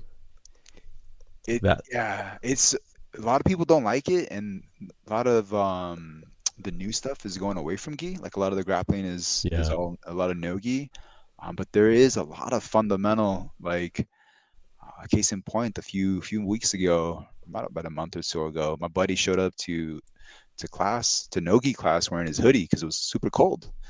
Well, to me, the hood is available, and I used it and just hit that baseball choke on him. And I was like, hey, bro, you wore your hoodie to class. I couldn't help myself. We didn't say, that was a dirty move or anything, but we were both laughing. And but yeah, like training in the gi, it gives you all those extra grips, and it slows. For me, I like it because I get to slow down, go at a slower pace, and it's just, it gives you all those extra grips. And like you said, that extra lapel or sleeve to get choked out with, it doesn't. So what do you call the one where the 2 sides and you just kind of basically cross? Oh yeah, cross color, cross color. Yeah. And then you have the bow and arrow choke, which is one of my favorites. The cross one doesn't feel, it feels like a knife going to my neck. Yeah. That's what it really felt like. Yeah. Okay. Yeah, you should get back into it though. Like your muscle memory will be there. Like I'm positive. I am passionate about even like bodybuilding, but not like how I used to. And I've been very open about this, but I'm naturally 140, and I hit a peak where I think 155, where I say I want more, and I ended up taking performance enhancing stuff. And it's ironic that I did all that because I am terrified of needles. Even to this day, as a kid, I would scream at just the sight of a needle. And I shot my rear end and quads for 10 years, 12 years, just to get this look. And to all of my bodybuilder friends, let's be honest, bodybuilding is not a sport. It's a beauty pageant, right? So, they're going to be mad at it. No, it's not a sport. I'm not saying you're not an athlete, but bodybuilding competitions are not. Let me rephrase it. Bodybuilding competitions are not a sport. It's a beauty contest, right? Because there's no objective markers, right? It's all based on visual. What do I think you look like? So, anyway, but yeah, I would love to get into that to kind of clean up the physique, because I joke about it, but at the end of the day, all of this is for me, but it's also for my wife. I want to look sexy for my wife. So absolutely. But I would love to get into something with my boys where they can, be a part of that for sure. As a kid, I used to Aikido, and Oh yeah, the yeah. Steven Seagal, he gave it a bad rap, um, but Aikido is awesome. I love. It's kind of fake how they portray it in movies, but it's still. I was going to ask you something about jiu-jitsu. I'm trying to remember, what was I going to ask you? Oh, the history of it. Are you aware of the history of jiu-jitsu? Not the Brazilian, but the Japanese one. So the Japan is it no? So actually, I'm not. Now you got me stumped. Does that have anything to do with the samurai and Yeah, the? exactly. Okay, Yeah, and yeah, this is probably oversimplified, but every culture in history has some form of martial art where they had to figure stuff out, right? So, if I'm not mistaken, the core of jiu-jitsu is finding weaknesses in appendages, right, or linkages, whatever you want to call it. So, for people that don't know, like the samurai were ruthless. This armor, and they had to figure, how can I defeat this guy? We don't have the weaponry, and they figured out, small finger or small what do you call it, small joint, small finger manipulation. yep, Um, that's where the whole tossing people around came from, right? Because they couldn't yeah, defeat them through the armor, and then of course joint manipulation and bending it the opposite way. So yeah, interesting. yeah. No, you're right. So the jujitsu scholars out there are probably like, Dom's not a real jujitsu guy because he doesn't remember the history. But I do remember, like, you had judo, which I don't know what it stands for, but he had talked, doing the throws, and there was a lot of, before the sport of judo, like the combat side of judo is, like you said, like small joint manipulation, arm locks, Yeah, and the throws, and then like in the gi, like it mirrors with the samurai war, like yeah, the kimono. And jujitsu, don't quote me on this, I think one of it means sport, like something sport. Jiu-Jitsu means sport. We'll probably Google it later. But anyways, how it became a derivative of judo. And yeah, like the Army Combatives program is based off of taking all of the best components of different. It's like America, right? America's a melting pot. So right. Army Combatives is a melting pot of the best martial arts: kickboxing, boxing, grappling, and wrestling. Because like Russia has sambo, Korea has taekwondo, Brazil has Brazilian jiu-jitsu, America has wrestling, and so does other countries. Japan has Philippines. judo. Philippines has a kali. Yeah, yeah, that's a big deal. The arnes and the kali. Israel. They have that. It's a Israel, yeah. I can't say Ramagal. Yeah, Kramaga. Yeah. yeah. So it's good stuff there. Even the story of is it Helio Gracie, Yeah, how he brought it to Brazil. That's such a crazy story. How he yeah. A small guy literally created a dynasty. It's nuts, nuts. There's a great podcast with Hoisey and Joe Rogan. Did you ever see that episode? Maybe. It was a good one. It was recent, in the past 6 months. Oh, okay. Then But no. It was so good. And Hoist, he's not. I didn't realize he's a funny person, but he talks about how, I think, growing up in that family is so big, right? There's so many people in the Gracie family, and so Hoist just so happened to be the guy that would be the tip of the spear in that family. And so he said his dad would say, Hoist, don't hurt them. You just show them how it's done. But basically, I'm paraphrasing. Don't hurt them. You win the match, but you don't hurt them. You just you show the world what this family is all about, right? And so I'm thinking, wow, I remember the time when he grabbed Kimo's hair back in the '90s. I don't know if you've seen that fight where he fought. Or the Kimu It was uh, UFC. I think UFC one or or two. two, Yeah, yeah, and Kim was, you know, pounding him, and he just ended up grabbing his hair. And there's no rules, right? So yeah, pulls out a chunk of his hair. But yeah, Hoist Gracie and Hoist said, my dad was always about the technique and just don't hurt them. You win, and you show the world. And he says, my mom is like, kill them. You kill them all, destroy them. But the Brazilian Jiu Jitsu, man, such a it's I prefer. I don't know. I'm not a student of both of them, but I just understand the basis. But I do enjoy watching more Brazilian Jiu Jitsu than. And there's not a lot of people there probably promoting Japanese pure, Jiu Jitsu. But I think with what the Gracie family has done, for sure, they really open it up for the world. For That's what sure. I believe. Yeah. No, Yeah. I agree. Yeah, definitely. And to that point, they're doing fights, UFC fights in, is it Riyadh and Abu Dhabi, like how, yeah, all the way to the Middle East. Like I'm sure there's jujitsu everywhere but Antarctica. There might be some in Antarctica, who knows? But yeah, it's yeah, some of like my favorite uh Roger Gracie out in Europe. He's just like a fundamentally perfect jujitsu dude, and yeah, I love watching his 80cc matches. Like you said, cross collar choke for mount, basic. They teach you in like day one class, and just a master at basics, and just makes it look flawless. That stuff is fun to watch. Now, what belt do you have, or do you? Yeah, so I'm a purple belt right now. Ooh. I heard that's the hardest.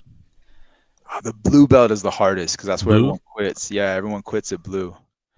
Everyone gets their blue and they disappear. huh? And then black is right after purple, correct? Brown. Yeah, there's Oh, brown. brown. Yeah, Oh, there's maybe not really. maybe brown. I've heard brown is one just because of what you have to go through. Well, because with brown, there's not much of it. Like there is a technical distinction between brown and black, but I know a lot of brown belts that are no different than black belts. It's just they haven't been training as long as a black belt has. So I guess Because it really depends on the professor. obviously, I'm not speaking from experience, but just some of the documentaries and podcasts where guys saying that once I get the brown belt and once I got my black belt, going from brown to black, it's almost like nothing for them. That's what they said. But Yeah, to get to the brown belt, it was so hard for a lot of them. And once you get there, getting the black belt is kind of like, okay, you've earned it. So here, let's. I mean, you still got to go through, right? But yeah, yeah, yeah. So, and that's the thing with like jujitsu and any martial art, but where you train at matters because you you're can right. go to places that they base it on attendance, or they get a place that based on performance, and then you have places that do a mix of both.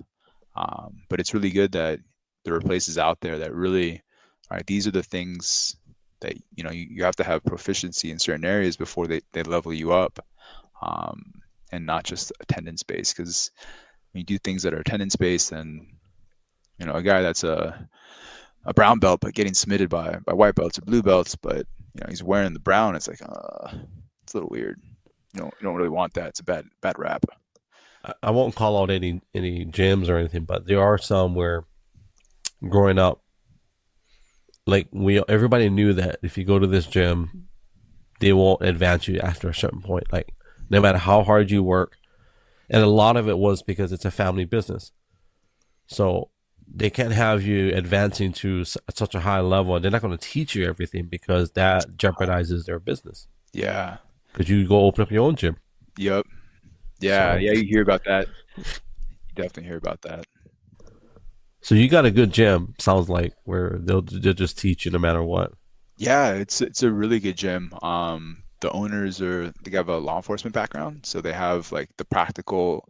So that's why like talk about just do it like all day, but the there's the combative side of like right now it's heavily in the sport aspect where you're bound by the rules of the sport where there's no striking, but real real jiu-jitsu involved the combative side of defending against punches, defending against kicks, Right. going for the takedown. Like a lot of academies start from the knees or the seated position where you don't if you're in a fight, you're not going to be sitting on your butt waiting for your opponent to come at you. You're going to be standing up, and you know, are you going to initiate the clench and the takedown, or are you going to have to respond and go to guard, like fall into guard or something, and like knowing how to fall. So like the gym that we go to, Straight Blast Gym, West Virginia, it's fundamental based. focus heavy on the combative side of jiu-jitsu and understanding self-defense, because that's ultimately what it's about, right? Being prepared for the unexpected. Right. That's why to me it's super cool. And then it translates into competition too. So like whatever you learn still works in the competition sports side of jiu-jitsu. I think every law enforcement, military, I think they should all incorporate the boss routine barroom tactics. You ever seen that video? No, but it sounds cool. Sounds like some Roadhouse stuff going on. Legit. Yeah, yeah. But it's boss routine. If you know boss routine, Oh, that Boss guy. Rutan. Yeah, oh yeah, yeah. Oh yeah, absolutely. Absolutely. Yeah. Slaps, kicks. Oh yeah. Yeah, slap, Yeah. kick the groin. Yep. You know, yeah. He was a vicious. Oh my! I used to watch him in Pancrase, Oh yeah. and that's where no gloves. No gloves. Oh, Shamrock, him and Shamrock. did you see that one? Yeah, yeah. That was one of my favorite. Especially when he got Shamrock in the face and he just got Yeah. hitting him, and Shamrock goes, "Woo!" Like Yeah. you know, it's like you know it hurt. You know it hurt because actually Shamrock tapped out, or I think he tapped out, or they called it. They threw in the top something. I think he got hurt really bad in that fight. But yeah, Boss Rutan, he'd be a good instructor for something. Oh yeah. Oh yeah. For sure. Yeah, those I think Danish guys, those European guys are pretty gnarly when it comes to the kickboxing, the striking. You know what it is? It's the weather conditions, man. All those people that live in like Germans and Polish, like they gotta weather those crazy winters, so they gotta get tough, you know. Oh yeah, no, you're absolutely right. Absolutely right. But no, you're spot on with the police, um, like all first responders, like soldiers, police. They need to understand that. And there's been footage lately out of what's going on in Ukraine and in Russia, where people are going to hand-to-hand combat. Where there's been a lot of the recent stuff is fighting from a distance, like having you're not really seeing the whites of your enemy's eyes. Yeah. Well, now it's like there's doing trench warfare, hand-to-hand combat, even with the drone stuff. So yeah, it's the the environment's evolving, but you're absolutely right. Police and first responders need to know that. They definitely need to know that stuff. Do you train or have you trained with law enforcement personnel in your In the gym? yeah, either in the gym or even in the military? You ever train with law enforcement? Yes. Yeah. So I started off as military police, Okay. and then I transitioned. I did like that for 10 years, and then I did corrections and detention for another 10 years. What the heck?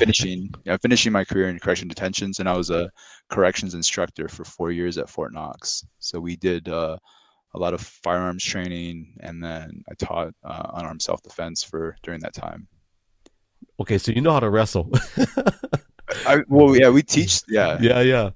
It's a joke, but I have a friend who's been in corrections 20 years. Like he knows how to wrestle guys because just sometimes they'll and when he was younger, they would test him, right? And of course, he has a big ego, so they usually end up on the ground, you know.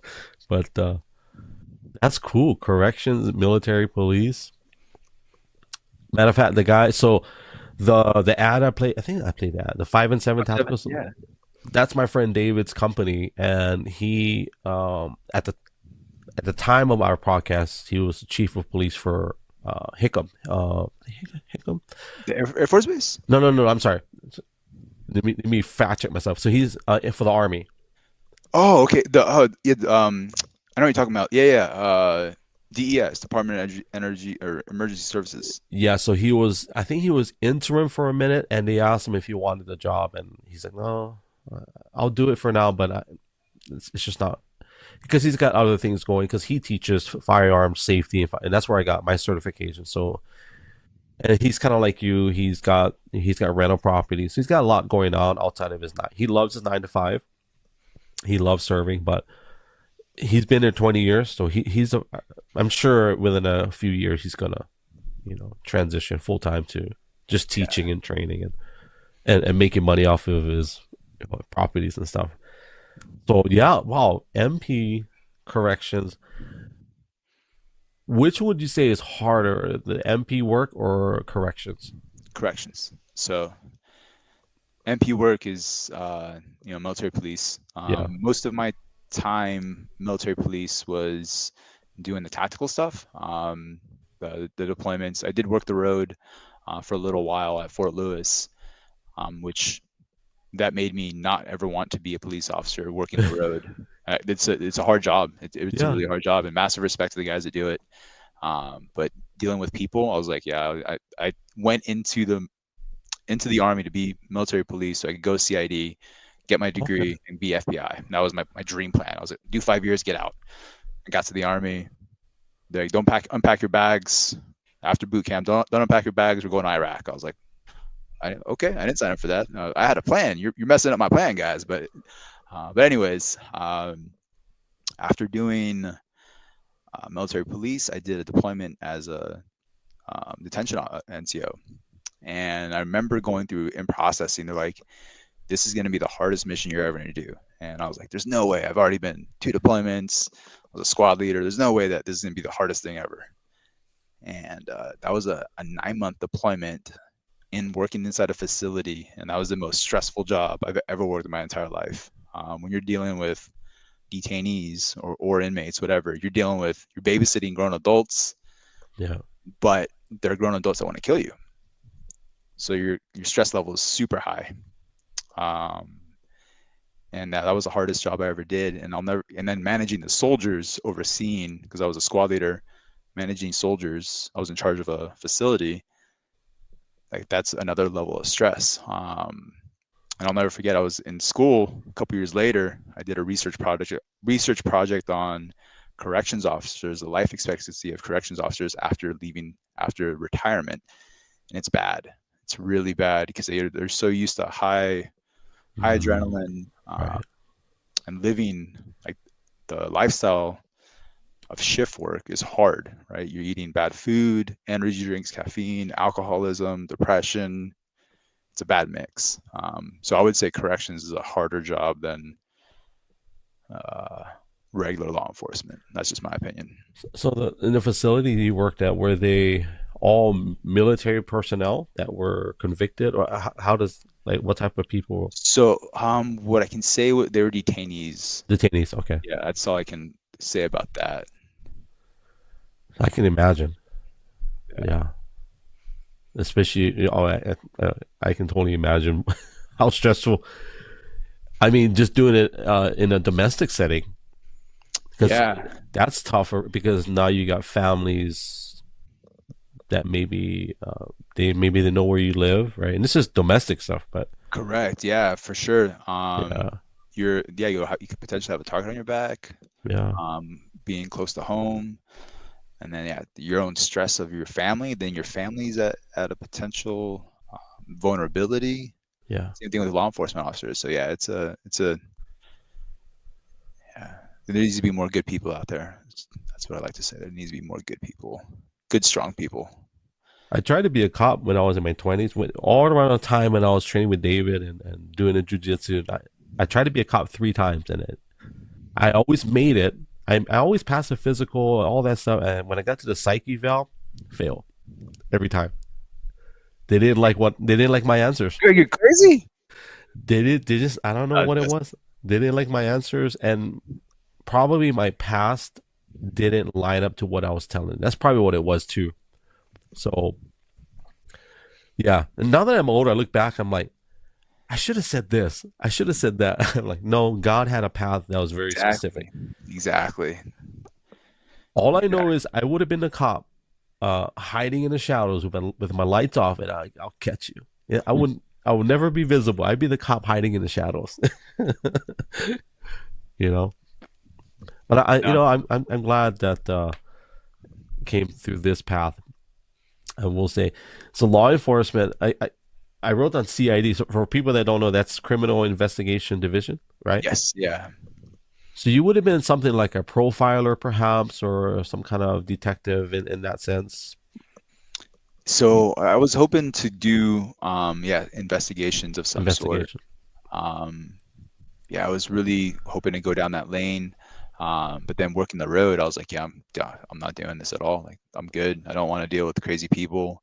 Don't want to deal with the nastiness of the world. But here I am, still in the military and doing corrections. So Well, when you're on the road, just from my family, my auntie retired from HPD, Honolulu Police Department, and a lot of good friends. And one of the things I always hear is that people lie to you every single day, right? Every single day, someone's lying to you. I didn't see the sign. I didn't know how fast I was going. I didn't know that he was there, and whatever, right? He hit me first, whatever. So I get it. Like that's a tough job to have. I will say. Like I don't know if I could. Maybe that's why God spared me from that. Because I will probably be like, fight it out. I'll come back yeah, later. I'll come back later. But no, you can't do that. Yeah. So now, now are you? So what is your actual job? Are you able to see your job yeah. So duties? now Okay. here I work for. I do. I'm an operations manager for logistics. Okay. So it's immaterial. It doesn't. It's just like a managerial position. It doesn't matter what my actual um, specialty is, and we train soldiers in logistics jobs, whether it's like supply disciplines, food, like cooking, supply automation, fueling, with some shower services, and petroleum. So I'm not that specialty at all. Like I'm military police side, but the position I'm in is just a managerial position, and we just make sure our instructors are there with the resources they need to teach other soldiers.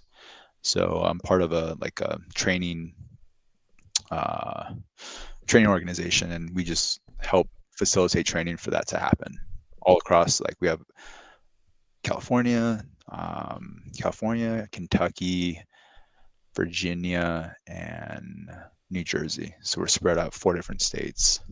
So it's pretty cool. It's pretty cool job. It's constantly there's um, stuff going on because you're dealing with people and logistics. So you're getting people to places. It's been a fun ride, but ready to hang it up. Do you think that was the army's gift to you on your way out? Something. That's a bad gift. It wasn't a great gift. Yeah. It wasn't a great gift. It was. It's yeah. It's been. Yeah. My the army's gift to me was California. Yeah. I was stationed in California for 4 years. You can't beat that. Right there in the East Bay. Um, yeah, it was a good unit that I was in. Got to experience a lot of California, and so yeah, I think that was probably my gift from the army. California's got a lot to offer. It does. It Yeah. does. It has a bad rap because of politics, but Yeah. you have everything there. You have the mountains, you have the ocean, you have the desert. You just don't have the tropical. That's the only thing you don't have, right? You have the Yeah. forests, but yeah, we loved it out there. It's just very expensive to live. It is sad how politics have. Yeah, it is sad because I have my business partner lives in the Bay Area, and I always joke with him. I'm like, "Did you check your app today?" And it's kind of a joke, but did you check your app today? And the poop app. So Oh, yeah, geez. See the new publications of where yeah, someone. yeah, yeah, Oh yeah. man. But Yeah. I think he's going to get out soon. Hopefully, he gets out if everything works out well for him. But he loves it. He's been there for a while, and that's where he's in the tech industry. So he's the one we started. We did an analytics company on this platform back in 2016, and then we started a crypto company in 2019. I forget what year. It was 2019. I forget already. Oh no, 2021. We started a cryptocurrency company together, and we met everybody on Twitter, which was pretty cool. That's awesome. Yeah, it was, and we still to this day, as a matter of fact, on our Discord, I probably got a few of them listening right now, but they're we stay connected, and we have another project. I don't have a time. I always promise people stuff, and we never I got to be careful. I always try to say, hey, I got something coming, but then for whatever reason, we can't put it out just yet. So, So, oh, Greg, I want to ask you. You had mentioned earlier about being in like a different network. Have you ever done BNI, Business Network International? Was that what you were talking about? It was way back. I meant to ask you about it. no, You were I talking about, never heard of BNI. What is BNI? oh, so Doc, the engineer, Yeah. he brought it up to me. So it's BNI's Business Network International, and it's kind of a community where you have one person of each service industry, like an accountant or a lawyer, where they share, I guess, like clients or Oh, leads, and they help each other get further leads. But there's a membership, there's a cost to it. I think it's like $800 a month. I went to a meeting and I heard their pitch, and you're allowed to pitch as a guest like what services you offer. So but there can only be one representative of that specific niche. So like if you're a construction guy, what specifically do you in construction? Are you that roofer? Are you an electrician? Because you can only handle like one seat. And it was a pretty cool thing. Because when you had mentioned earlier about being in a room full of lawyers, accountants, and loan officers, I was wondering if that was a BNI event. oh, yeah. So, man, we have a weird. So my wife and I got married in '04, and then my parent. We lived with my parents for a year, and at the time, my parents only had two properties at the time. So we lived with them after we got married to save some money, and then my mom was like, we have a home for you. Uh, Take a look at it. So we did all the paperwork things we thought, and when I saw my payment, I'm like, I don't want to do that. That's a lot of money. For me, that's a lot of money I gotta pay every month. And my mom and my wife were like, just do it. So we got the house, and I was like, that's a lot of money. And so, but through that connection, right around that time is when they were doing stated income. I'm not sure if you remember that stated income adjust. So you talked about 2008. Yeah. So it all started around 2005, where how my friend was able to buy 10 houses in 1 year was everything was done off of stated income. So Oh, so they didn't have to verify any. yeah, you just say, hey, this is what it. As long as you had a good credit score, right, and your DTI, your debt to income wasn't too crazy, then you could Yeah. get anybody could get a loan. Um, so that's kind of how we got started in that net. So that network was more of an in-house, all family, friends. Um, Anybody wants to fact check my story, just Google Easy Mortgage Hawaii, and I'm putting it on blast. But it's all in the past. So, but Easy Mortgage Hawaii was the office that we were operating out of. Um, my auntie was the one who took she took the brunt of it all. But yeah, so that office was just. I will say the positives we learned about that, Dom, is the just the level of excellence in terms of making money. It was crazy. Like we took, I got some crazy, but we took vacations where I remember, and to encourage anybody that maybe you're struggling financially, and we all go through seasons, right? But there's a time when we just go shopping, and and I probably now that I'm older, I probably should have been a little bit more deliberate on looking at price tags. But there's times when you've got X amount in your account, and you're like, whatever you want, honey. That's a good feeling to have, right? But very irresponsible way of stewarding your finances. But there were times where you're like, okay, yeah, whatever you want, honey. Not even looking at the price tag, not even thinking about it, just like whatever you want, honey. It's like it was good in a way. It's kind of prideful, I will say, but at the same time, like it felt good. I'm like, man, I wish I could go back and like, hey, Greg, just hold up for a second. Look at the price tags, manage better. And so that office generated that mint because we were not competing, but like if for example, 1 month, one of them made like $100,000 in a month just from flipping, right? Wow. Oh wow. And well, that's how crazy it was back then because so you said like in '08, right? So if property values dropped considerably, I meant to say this earlier. If property values drop considerably, a lot of times it's because they were inflated. And we weren't a part of that in Hawaii.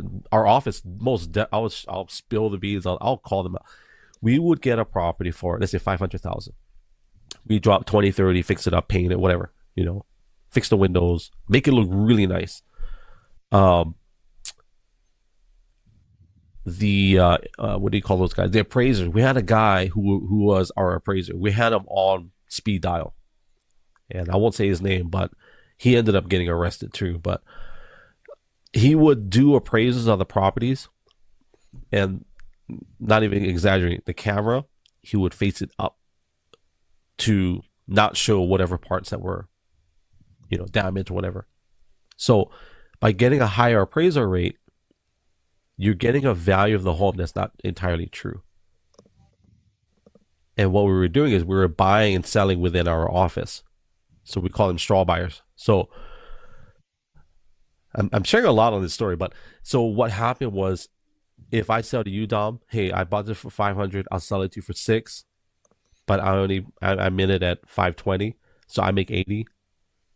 You put in 20, fix it up a little bit, you sell it for 7. You see how this happens Yeah. So now you have a house that's 500 grand. Now it's selling for 900 on the market within 12 months. That's totally inflated. When a real buyer comes around to buy the house, they see, wow, this house is beautiful. Wow, the market value jumped from 5 to 9 within 12 months. What can I make out of it? They buy the house and they realize, wait a minute, they can't afford it anymore. Oof. Foreclosure, bankruptcy, whatever, right? Yeah. Now you got a house on the market that's 2, 3, 400,000 over market value. The thing is, see, Obama knew this, so that was. I know this sounds conspiracy, but they knew about inflated market values. They knew about fake loans. They knew about stated ink. They knew all about that, right? So, but yeah, that's all. How should I put that? That's a chapter of our life where we learned a lot in the area of business, where just because you can do it, that doesn't necessarily mean you should. Yeah, being ethical for sure. And we're a lot more humble. We live so much more humbly now, extremely a lot more humbly now than back then. But I don't know, man. I do you think you're gonna accumulate? Here, I want to ask you this question. I meant to ask you earlier. Do you agree with Kiyosaki, if you've ever heard this, but do you agree that when he says your home is not your largest investment? Yeah, for sure. Yeah. Yeah. It's a liability. It's an expense and a liability. Right. 100%. Yeah, because you're living in it. It's not producing any income. It costs you money to maintain it. Yeah, I agree. If it's not putting cash in your pocket or equity in your pocket, then yeah, it's not. Cash is obviously king, but yeah, it's definitely not a lot of people don't like that. Everyone like, oh, my home's an investment. No. How much money is it making you? None. How is it an investment? It's not. It's not the case. So Unless you got the title, you're 6 months away from losing it. yeah, for sure. And you got to, and you still got to pay. Yes, you got to pay the state anyways, regardless, because you got to pay the state the taxes every year. Yeah. So yeah, a lot of people don't like it. Like if you say that, or your car is not an investment. Car is never an investment. Yeah, some people still believe that it is. It's like, now, if you've got a 1969 Chevrolet Camaro and you buy it at a low price, maybe that's more of a collect. That's more of art. I would say that's more art than it is investment. Yeah, no, I'm with Kiyosaki on that aspect. I think honestly, more people need to read that book, like the Rich Dad Poor Dad, Cash Flow Quadrant. I need to reread Cash Flow Quadrant because it's been a couple of years. Yeah, it'll change the way you think, what you're probably taught about money for a lot of people. I know I wasn't taught about assets and liabilities. Yeah, I had to learn all that stuff myself. Yeah, the Rich Dad Poor Dad, and unless you go to college for business, and then even if you go to college for business, you might not actually really learn it until you actually have to live it There's a whole different story when you're learning about something on a piece of paper, living in mom and dad's house versus living it in real life. That's where things get real. You know what I mean? My wife and I got into some heated arguments this past 2 years because her degree is in business management. I think business management, but I will agree and disagree with what you said because the principles I think are there, but then some of the instructors, I'm like, honey, I don't even know if they're a business owner. I think they're just an instructor that's never actually walked the Yeah. chapters in there. Like, because some of the stuff doesn't make it's like some of those business courses in college. I think they teach you to where you learn about business so you can be an employee to feed the machine of keeping people enslaved to that machine. Yes, I agree 100% to that. 100% to And that. there's nothing. I mean, like I said, because I'll put it this way: when our business, it grows to a certain level, we're going to need employees, and we're going to treat them well, and we're going to pay them well. So I'm not against people having a job because we all have jobs. It's just the type of job we have, right? But yeah, the business part of it, I highly recommend starting with Rich Dad Poor Dad. I think Cash Flow Quadrant is a good one to add. I have another one. Yeah, there's one called Fake. I have that. There's Loopholes of the Rich, which is kind of outdated, but it's still good principles. The other one um, I haven't finished it yet. It's a Capitalist Manifesto by Robert Kiyosaki. I haven't read that. Yeah, I It's haven't read a that. good start, like especially with what's happening now on the global scale. But this idea of capitalism,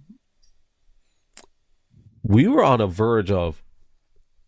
I don't want to sound conspiracy theory, but politically speaking, we were on the verge of adopting some heavy socialist principles in our country. You know, if Yeah, well, I do agree 100%. And yeah, yeah, without sounding like putting our hats on right now, but I agree 100%. And I do believe there's enough aware, and you have to be smart, enough aware people are like, wait a second. That don't make sense. Wait a second. What are you doing? Like, enough aware people just kind of put a stop to that, thankfully, because yeah, there's a lot of people who don't even understand that we're operating on a fake currency system. yeah, Like something as simple as that. But no, you're right. You're right. how would you describe when you say fake currency system? Going away from the gold standard. Right. Fiat. We have a fiat currency. It's it's ones and zeros in a system. It's not backed by any asset. And the whole what do you call it? Quantitative easing that's been going on throughout the course of the years, like yeah, the World Bank or the Fed, what they have managed to do as a organization, it's crazy. It's to me, it's crazy. So I don't know how. Yeah, we kind of got really far off from knowing the value of our money. Yeah. Now we all just believe in the same lie. I'm not a Bitcoin guy or a crypto guy either. I'm just this is just the truth. Like there's a reason things happened back in the 70s, and yeah, kind of wondering how that JFK file goes down. Oh, that should be fun. Yeah. I am curious how that's going to pan out. Like what is that? If you're okay going here, this is why I believe that they were doing everything they could to make sure that he did not get back into office. And I I, Talking about Donald Trump.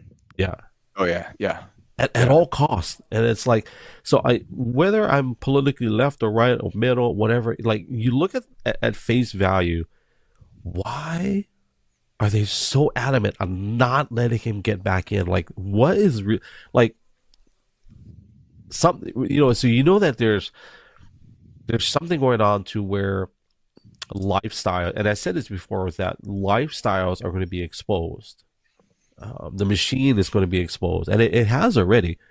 I think, like, for example, I forget the terminology, but where they say that they'll eat their own, right? So, like I throw some media names. So you know who Kevin Spacey is, right? Kevin Spacey.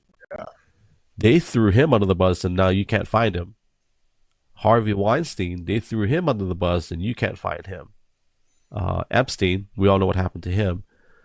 P. Diddy, we Yeah, all know what. he's silent now. Yeah.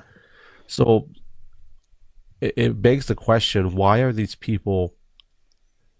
I think there's an uncovering where people that are connected to whatever this is, whatever evil agendas that these men and women think that they have power. I'm not saying Trump. Let's be clear. Trump is not a messiah. He's not the savior of the world, but he's opening the door for a lot of these things to be exposed, right? With Doge, Department of Government Efficiency. Um, I saw something the other day where they were sending money over to some foreign country for condom education or something. Yeah, I yeah. don't know if that's true, I don't know but if it's true, but yeah, I saw that too. Um, yeah, it's yeah. There's yeah, all that uncovering. People need to. There's a word that people don't like to hear, but it's becoming more and more prevalent: accountability. yeah, People only like it when they can throw it at somebody else, but when it comes back, the word comes back to them, and or their organization, then it's like, oh, don't shine the light on me and my organization. Shine it on somebody else. Shine it on an organization here and there. You'll see that a lot in government, right? That's where it's funny because I have a conspiracy. Whenever we see a lot of initiatives push, it's because what is it? What is that initiative masking? And we start peeling back the layers of the onion, like let's get to the core root of what we're supposed to be doing. Like how do we overinflate our, like I'm not um I'll say it openly. I'm a registered libertarian, but I voted for President Trump because he's the more appropriate leader for the job. yeah. And I believe in a small government. And does that mean I lose my job? Well, I'm retiring, so I'm good. But um, but for like federal employees out there, like just I think it's really important that people take note of: do you want a paycheck? Do you want a job, or do you want a career? Like there's three different things there. Like you can get a paycheck, you can get a handout, right? But the job, you got to work, and then career is like that's the next level up. Or and then a mission, right? Then you have your Yeah. mission. That's where me and my wife we want to go to is we want to work on our mission. We don't want a paycheck. We don't want a job. We don't want a career. We want to focus on our mission. And with what I think with President Trump, he's putting people that are wanting to work their their their missions and the mission that people are being placed in leadership roles directly align are in alignment.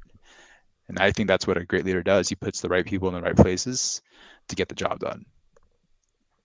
So I do like what I saw, and I don't know all the details, but I do like when I read yesterday that he is reinstating former military that were, I don't from the know, COVID, yeah, from the for the COVID, yeah, COVID. Yeah, yep,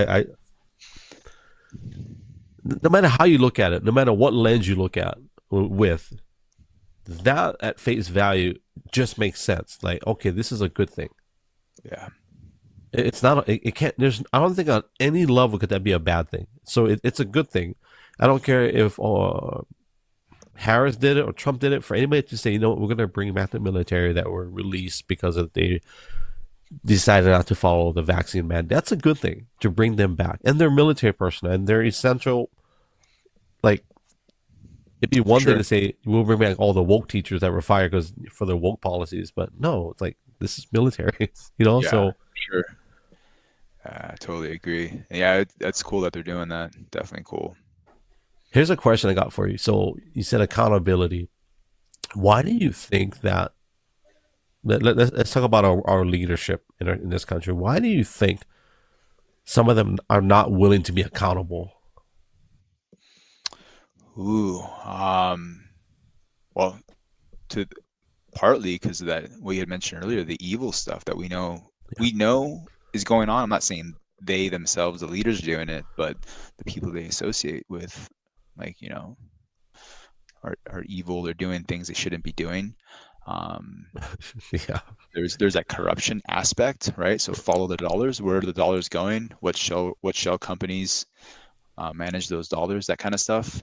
I believe when people start doing the audits and you have the analysts like literally looking line by line, why did we spend millions of dollars on condoms in a foreign nation?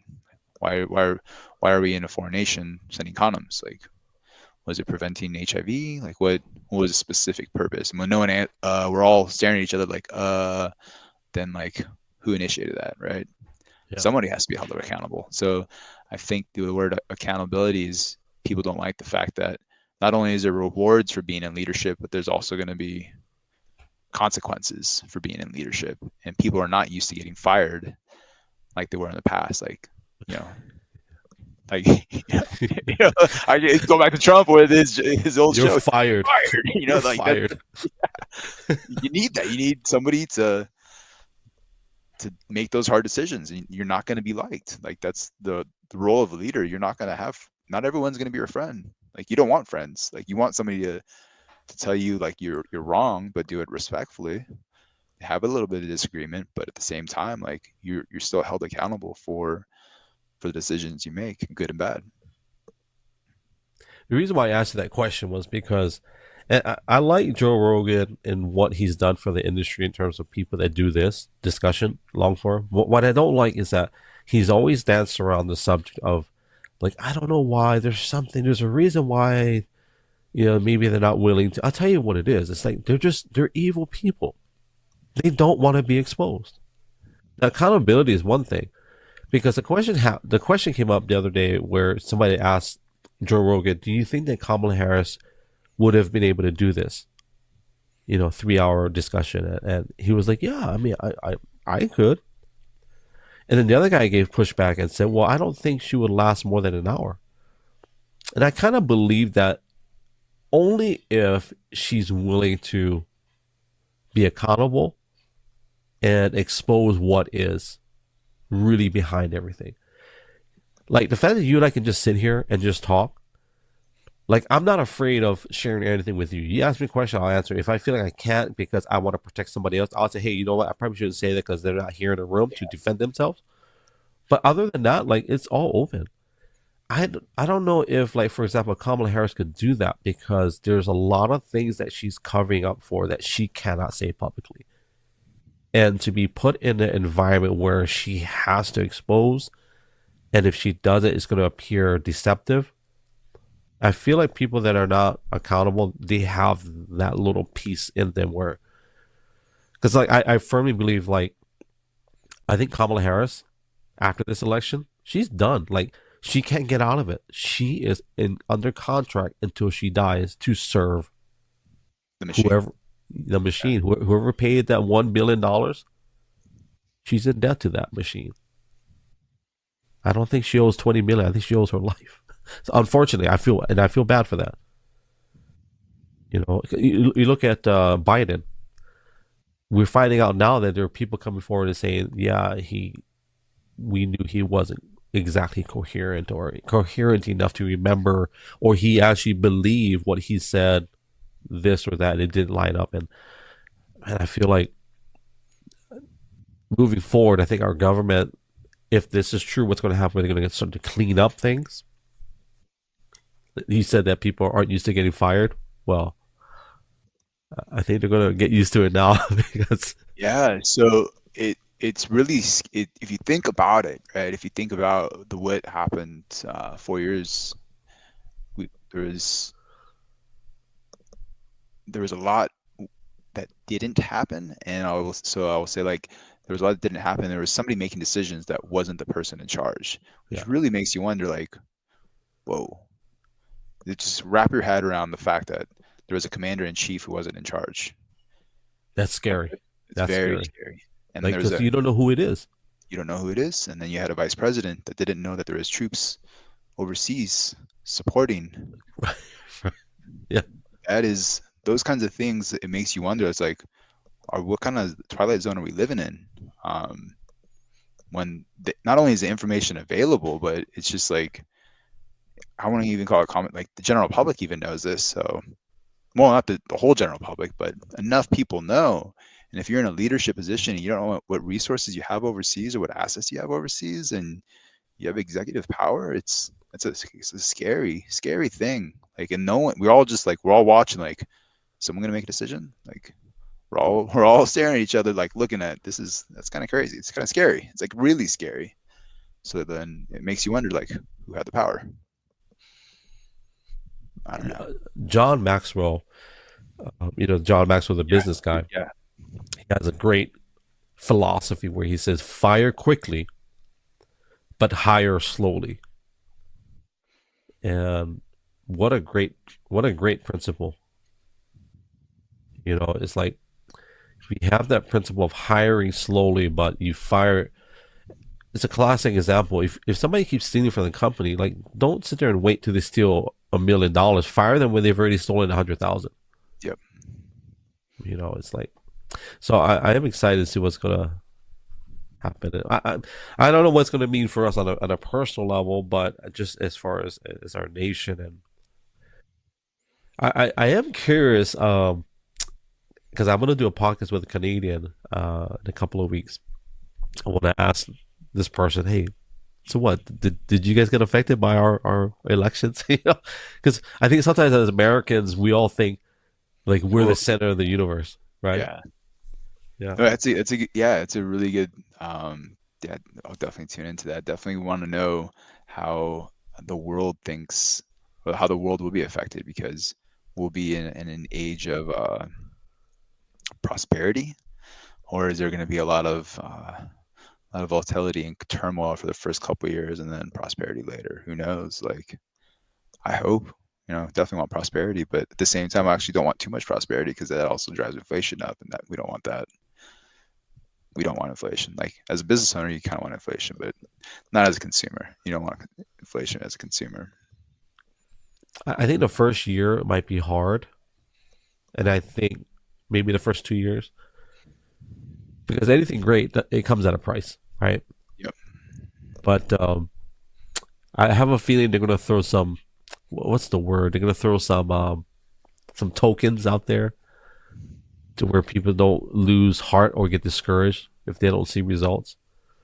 I think the most common way of throwing gold nuggets is by blessing people at tax time. Giving them whatever Incentives, yeah. incentives. Or I've always wished that they would, instead of giving stipends or what the stimuluses, but if you're going to give a stimulus, have a like a, what do you call it, stipulation, right? Yeah. Invest it or buy this or buy something that's long term, right? Like if they give $1,000, hey, half of that, if you get 1,000, half has to go into something that yields some kind of interest, right? And you can't touch it for whatever, a year or whatever. I think that would be a great idea. Rather than just throwing, because you throw $1,000 in somebody's bank account on top of their tax returns, they're just going to spend it on alcohol, beer, partying, or a trip, right? So Yeah, it's a challenge too, because the 2008, 2000 to 2010, they had that housing stimulus. Do you remember that? Where yeah, first-time home buyers were able to get like $8,000 or $10,000. We took advantage of that. I think it was like 8,000. First-time home buyers to not have. Yeah, it was a grant. It was conditional upon a grant, but you had to be a first-time home buyer. You had to live in the house. Um, and yeah, it gave people money during tax time to get back. So that was pretty cool. But then, you wonder if that makes the home values go up, because to offset the cost. I don't know. so how did the grant work? Like, was it separate from the loan process? Was it something you had? I think, yeah, what I remember, don't quote me on this, but I got money back during taxes. Oh, okay, okay. Yeah, I think it was 7,000 when I did it in 2008, somewhere around there. Um, and because I was military, ended up moving out of that house. And I remember, like, for a couple of years, there was a glitch in my taxes because like, oh, are you still living there? And I'd answer no. Like, oh, but now you got to pay back the money. Like, oh, and then there's a clause for military. If you had to move, if you lived out, if you no longer lived in it because of orders, because you got orders of PCS, then to change duty locations, then you waived it. So that was pretty cool. But yeah, no, I'm excited for what the future holds, and definitely excited for our Secretary of Defense. I think that Pete is freaking awesome. He's Super amazing. savage. Yeah. He I don't know. He's a tough guy. He's got a lot of kids too. Oh yeah. Oh Yeah, he's yeah. got a lot of kids. And I'm not trying to make for anybody that doesn't have kids, but I really trust leadership that has children, whether it's adopted or your own, because you have something that, for me, the way I look at it, you have a strong generational mindset when you have kids, versus someone that doesn't. That's just my opinion. No, I agree. I think yeah, Yeah. because you have a legacy. Like you know, you have your kids remember you, then you have an example to set. Like Hmm. you have to you have to set a good example, and goes back to the first point you made about President Trump and his family. Like you look at they're going, and he's not, they're not perfect. There's a lot of issues, but not a lot of issues, but there are some issues that came up, and you look at collectively as a whole, like no one's perfect. Everyone has flaws, but look at what has been accomplished. Like that's if you look at all, weigh the good and the bad. Um, there's a lot more good than there is bad versus getting pardons. Yeah. I don't know how Sorry, my bad. I had to throw that out there. Sorry. that made me stutter a little bit. What the heck? Yeah, you're right. There are so many. Oh my gosh. Here's a question: did he actually give the pardons? You think, or did somebody say, "Hey, give I the don't know. pardons"? He's like, oh, "Yeah, yeah, we should do it." I don't know. I, Maybe Joe. Maybe Joe's like, Joe. Joe knows. Yeah, Yeah, yeah. yeah, I will say that I think it was the last executive order he signed on day one. I think it was the last one where basically that we can't weaponize, to attack another opponent. That was one of the and I did appreciate that because that basically said no matter what you guys did before I got into office, I'm signing this executive order where I cannot use the court system or military to weaponize against our own, basically against ourselves. yeah. So I don't know. We'll see how that pans out. Can we go back to you and Corey? So yeah, because here's a legit feel. I'm excited to see what you guys are going to do. Because everything's on Twitter now, right? We all know Yeah, what's happening. We know what's gonna. yeah. um.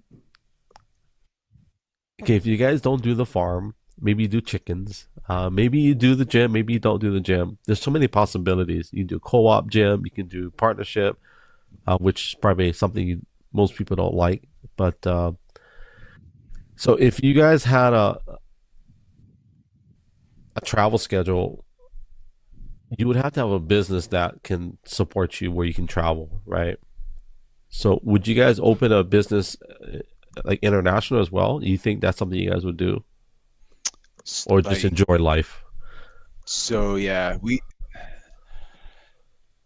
if we were to do the gym, which we keep going back to a lot because we like working out, we want our own place to work out. We don't like to follow the people's rules, and we want to build our own community within the gym and have our own atmosphere. Yeah, So, at some point, we want to like mentor employees and managers to take that over and then replicate that. Maybe if it's successful, then replicate that experience somewhere else. So possibly like it would be building out the SOPs and then building out the whole process. So all lessons learned, because we are really big on feedback, like constantly doing customer engagement. Like, hey, how did you feel about this experience? Was it good? Were the coaches good? Like, what do we need to work on? Because in the military, we do that all the time. Like yeah, after action reviews, like what's working, what's not working, what can we trim, what can we add, and just provide the best experience. And that's kind of something we'd want to do, because we see gyms that that do a good job, but they can be better. But we're not the, we don't own that gym. We're just, we see what that we've experienced in the past. So like, how can you tell you have a good gym? Go to the bathroom. Yeah. Yeah. So Are yeah, you it's like are you itchy when you get home? That's probably a yeah, bad gym. yeah, That's probably a bad gym if you're itchy. Like what the heck is this yep. itch? So it's something we had thought about. But yeah, we're excited because depending on how things go, we could, you know, have a that would actually like be ideal, is to have a business that is that we kind of call not a home, but look forward to going to. I mean, look what you're doing. You look forward to, you're passionate about what you do. That's awesome. The message that you portray out there, and so everyone knows G has that passion. Like that's the vibe that we're trying to go for, is share the passion with other people. I can see a gym with free weights, um, a section with to climb a rock, like rock climbing, and then I can see a little octagon as Yeah, well. Yeah, yeah. and Some then of mat course, space. Yeah, and then you got some mat space, and all you need is a warehouse, right? Just maybe 20,000. I don't know. I'm not good with the map, but maybe 20,000 square feet. If you're lucky, you can find it at $2 a square foot. Maybe I don't know. It depends on what city, but so even at yeah, well, that's a lot of money. So maybe 10,000 square feet. So about 10 grand a month to rent out a space. Yeah, it's a lot of bread. A lot of bread. yeah, exactly. Yeah. Now, if it's your own building, then since you guys have experience in building your own properties, so you can build your own warehouse for a lot better. Or you could do the Rock. You seen his gym? No, oh, the Iron Paradise, is that? Yeah, the one he takes with him. Yeah, That's retardedly insane. That's crazy. He brought it yeah, to Hawaii. I didn't actually go inside, but I seen it. Um,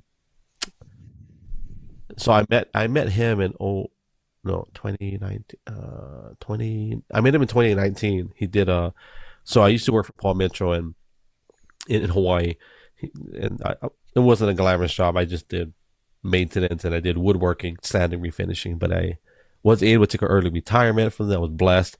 But the Rock came. They were doing a film shoot for Time magazine, I think, and a photo shoot. And bro, he has these bodyguards down that are so huge, like they're massive. Like they get out of the SUV and then they can't even walk straight because they're just so flexed out, and I think that's what it's for. And I'm sure they're trained. I'm sure they're highly trained, but they're like huge. And then here comes a Rock. He gets out of the SUV. He's bigger than his bodyguards. Like he's massive. Obviously, he's it's not natural. There's no way that's natural. I know because, but he's still big without any yeah, yeah, perform. But yeah, I think when he's getting ready to do a certain role, sometimes he's just like almost like superhero like.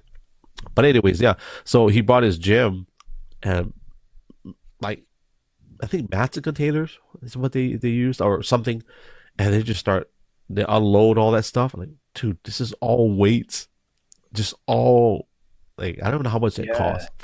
So there's a company out there that we looked into.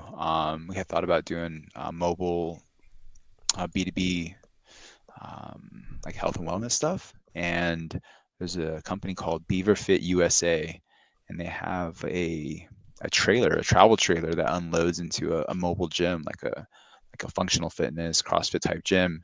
And we had thought about doing that too. That's one of the things we're kind of sort of serious about. We looked into it, but the startup cost is it's like 20 to 40,000 for the mid-sized trailer. Yeah, Beaver Fit USA, and That's not bad. 20. I mean, to start up something. Now, does that include like maintenance?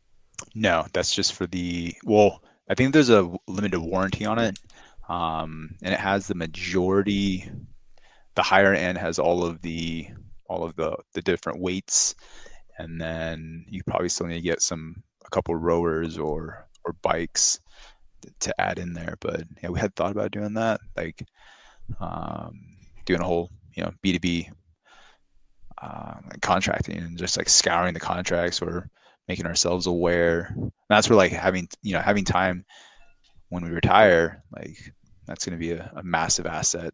Just being able to talk to other people, talk to other organizations or companies to see what is it that they need out there. Do they even want it, Yeah. or are people trimming down their extra stuff? Because fitness is considered a luxury to a lot of people, a lot of corporations, where it's not a requirement, right? Yeah. So if things start downturning, one of the first things to go is fitness and economic downturn. So something we have to kind of consider. So how do we start a lean company? I don't know. We don't know exactly, but we might figure it out. So for that investment, would it be like ownership of everything that's in that, or would it be like a lease where okay? Yeah, it'd be ownership, everything in there. And then we'd have to get a vehicle to tow it with, because right now we have 2 small vehicles, but it's just all part of the business plan. But yeah, we had started, and that's what we did our Boots to Business program with, was kind of like doing a hypothetical, if we had a business doing B2B health and wellness for companies, and then investing in that. Um, but yeah, it's everything looks cool on paper and spreadsheets, right? But when it comes time to you get, When you check all the numbers, you're like, oh. And you try to just for fun, do a projection, right? Okay, yep, wait a minute. Okay, so how many people I gotta have to make this? It's like, oh man. One of the things I love doing public speaking. Like, I haven't done a lot recently, but like just doing public speaking events. And one of the things I haven't planned it yet, but I do want to do something this year where I do a couple of workshops, and just in the area of teaching people certain things. I don't even know what yet, honestly. Like, there's so many things I love to do, but I think public speaking will be one. Workshops in social media, not tied specifically just to one single platform, but as a broad sense. But I think offering people a workshop where they can attend, I think that'd be a good thing. And they'll pay. It wouldn't be a high dollar amount because you want more people to show up, and you don't want people to show up for free because they won't value it, right? They're not going to steward the time well if it's free. So, I think even like if you guys do workshops, that would be pretty cool. Or like yeah, what do they call those things? Where like fitness in the park, expos expos, yeah. of fitness in the park. Yeah, that would be cool. No, absolutely, yeah. That's definitely things we had thought about. Yeah, if you host one of the, have you done webinars? I've done a few. Okay. Because of our reason being in Oregon was to help take care of my brother. He got sick, so that's why like, believe me, Oregon was not on my hit list at all. But because my brother moved here, he got sick. That's why we're here. But I do this year want to do in-person conferences or workshops where people pay to come and they learn. Could be broad. I've already reached out to a few people where we can do like a joint thing, and it's not so much about the money, because I mean, you'll make money, I'm sure, but it's about just getting out there and teaching people and giving them something of value, right? Um, like I even see with you guys, there's a lot of things I can see you guys do where people would show up, or even do like even webinar too, right? Get them a short 1 hour of this, and if they want to take it to the next level, guess what? I'll be in LA in July, so if you guys want to attend, sign up here. So the funny thing about that, that's what I do in the military, is I set up training events. And it's funny because we have like our agenda, our topics, and we have our instructors. They go through the rehearsals and whatnot, and the information we're giving is specific to our industry, our service, right? But then when you look at, that's in the military, because we're training up our replacements and whatnot. But you look at like in the civilian world, like that's a big deal, right? If you're gonna get people that want to learn how to deliver a spaces meet, or a spaces event, or whatever you're going to teach them, and you're providing them a service, that's to me, that's a fun thing to do because you're already excited about doing it, and then you just got to find the venue, um, go over your training materials, and yeah, I think you guys are gonna do awesome with that. But and the reason I'm saying this is because Corey and I, we had talked about, it's like, um, we love, that's the stuff that we love doing, like setting up training events. Yeah. Because when you have people show up who don't know like much of it, and they leave like you see the light bulbs turn on, it's like, let's go, let's go, let's go. Or they get excited about what happened. Like it's a good feeling. That would be cool if you guys do that. And actually, there are companies that like would support.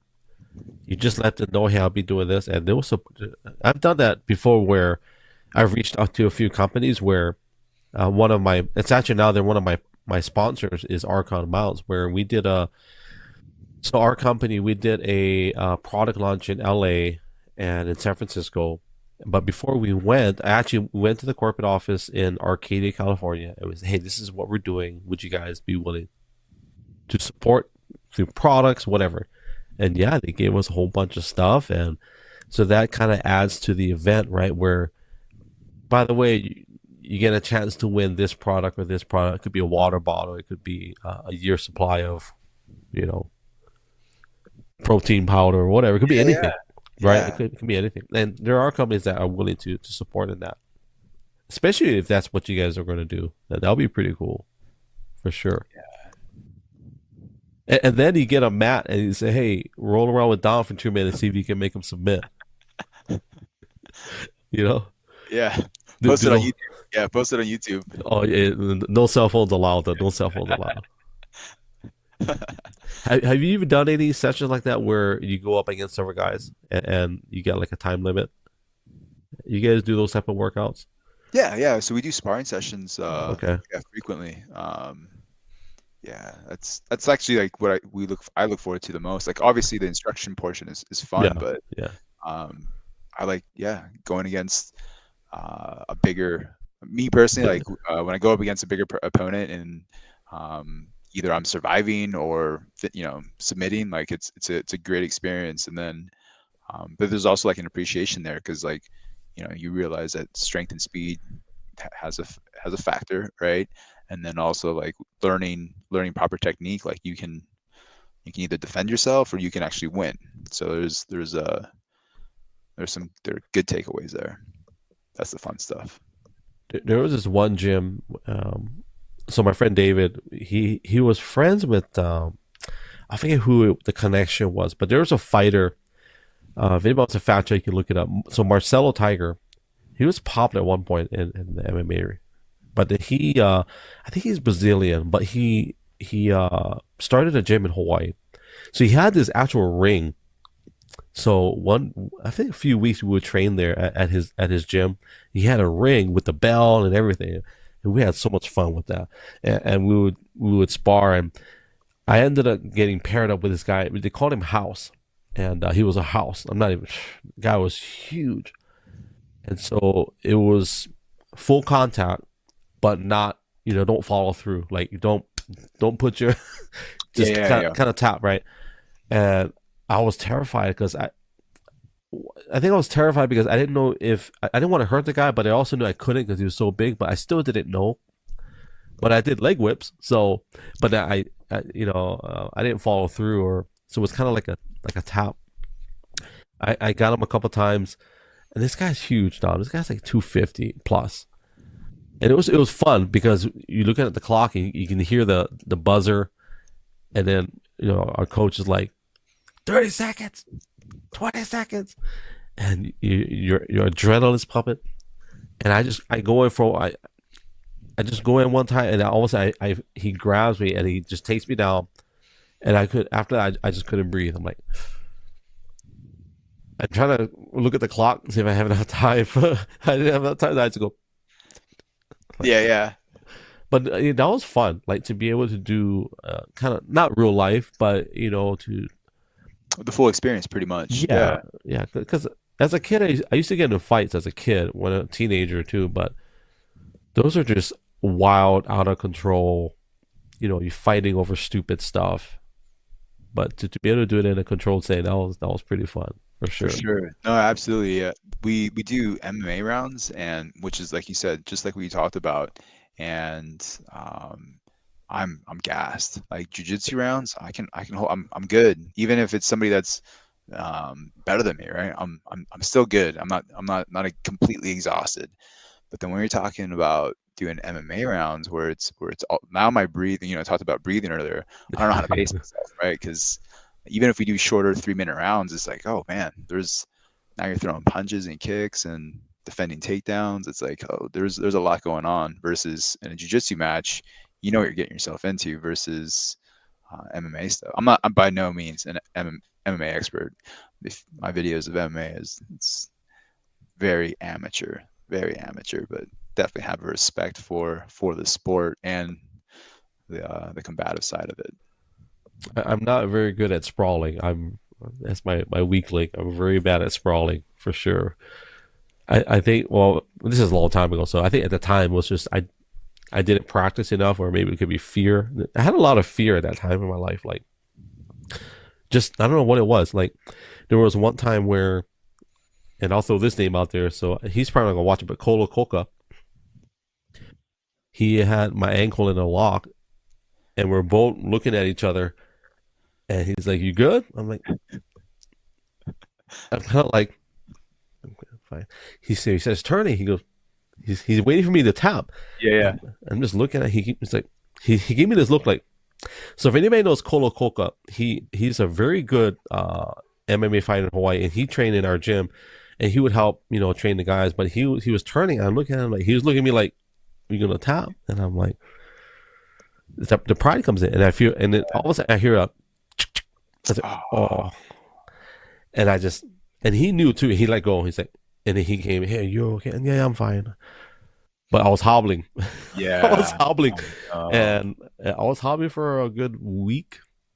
And I put on a brace, and I just sucked it up. And sometimes your pride really yeah, I guess in a way. not Yeah. healthy. It Oh, was, yeah. but all that aside, though, I learned a lot in the. You talk about the running out of gas. I think like man, you run out of gas because of the adrenaline, Yeah. right? It just makes you like not breathe right. It's like Oh, yeah.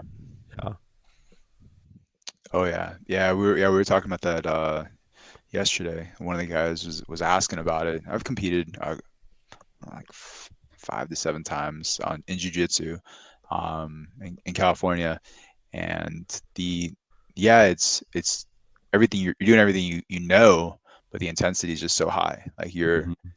you want to win, right? And you're focused, like uber focused on not losing or getting the submission or whatever the case is. But yeah, you're right. That adrenaline is a whole nother that's a whole nother layer, especially when you have like it's a competition, so there's people watching, right? And then or your Yeah, friends are watching, like you're representing your gym. You don't want to lose because yeah, and they're yelling at, "Come on, Dom! yeah, Come on, Dom! yeah, You got him! You got him! No, let him get the hooks! No, no, yep. don't let him get the hooks!" You're ready for it. You got to go back into it. You're ready for it. No, I saw. I still hear those voices sometimes. I say, "Come on, Greg! No, let him get the hooks in! No, no, no, no!" The one that I used to be scared of when I could feel when I felt the feet creeping up, Uh-huh. I already knew. Oh man, because sometimes you trying to the one defense I found that I always remembered easily was just combing your hair. You ever heard that terminology, Yeah. comb your hair? That one I but some other ones I would forget. I'm like, and then that's when I would like get, yeah, I'll be submitted or whatever. But the comb the hair was that was the easy one to remember. Comb the hair. Oh yeah. Yeah, it's definitely a good cue. I do enjoy a good triangle when I figure out how to when I get it in. It's like, oh yeah, this is fun. Oh yeah, But yeah. I did a triangle one time, and a guy picked me up, and I'm like, I look at, please don't drop, Gently. Yeah. please don't drop me. It's like, he put me down gently. It's okay, thanks. So how many, you said it was about 20 years ago. How many years total did you train for? It wasn't even that long. Probably maybe not even 3 years actually. I mean, it was fun.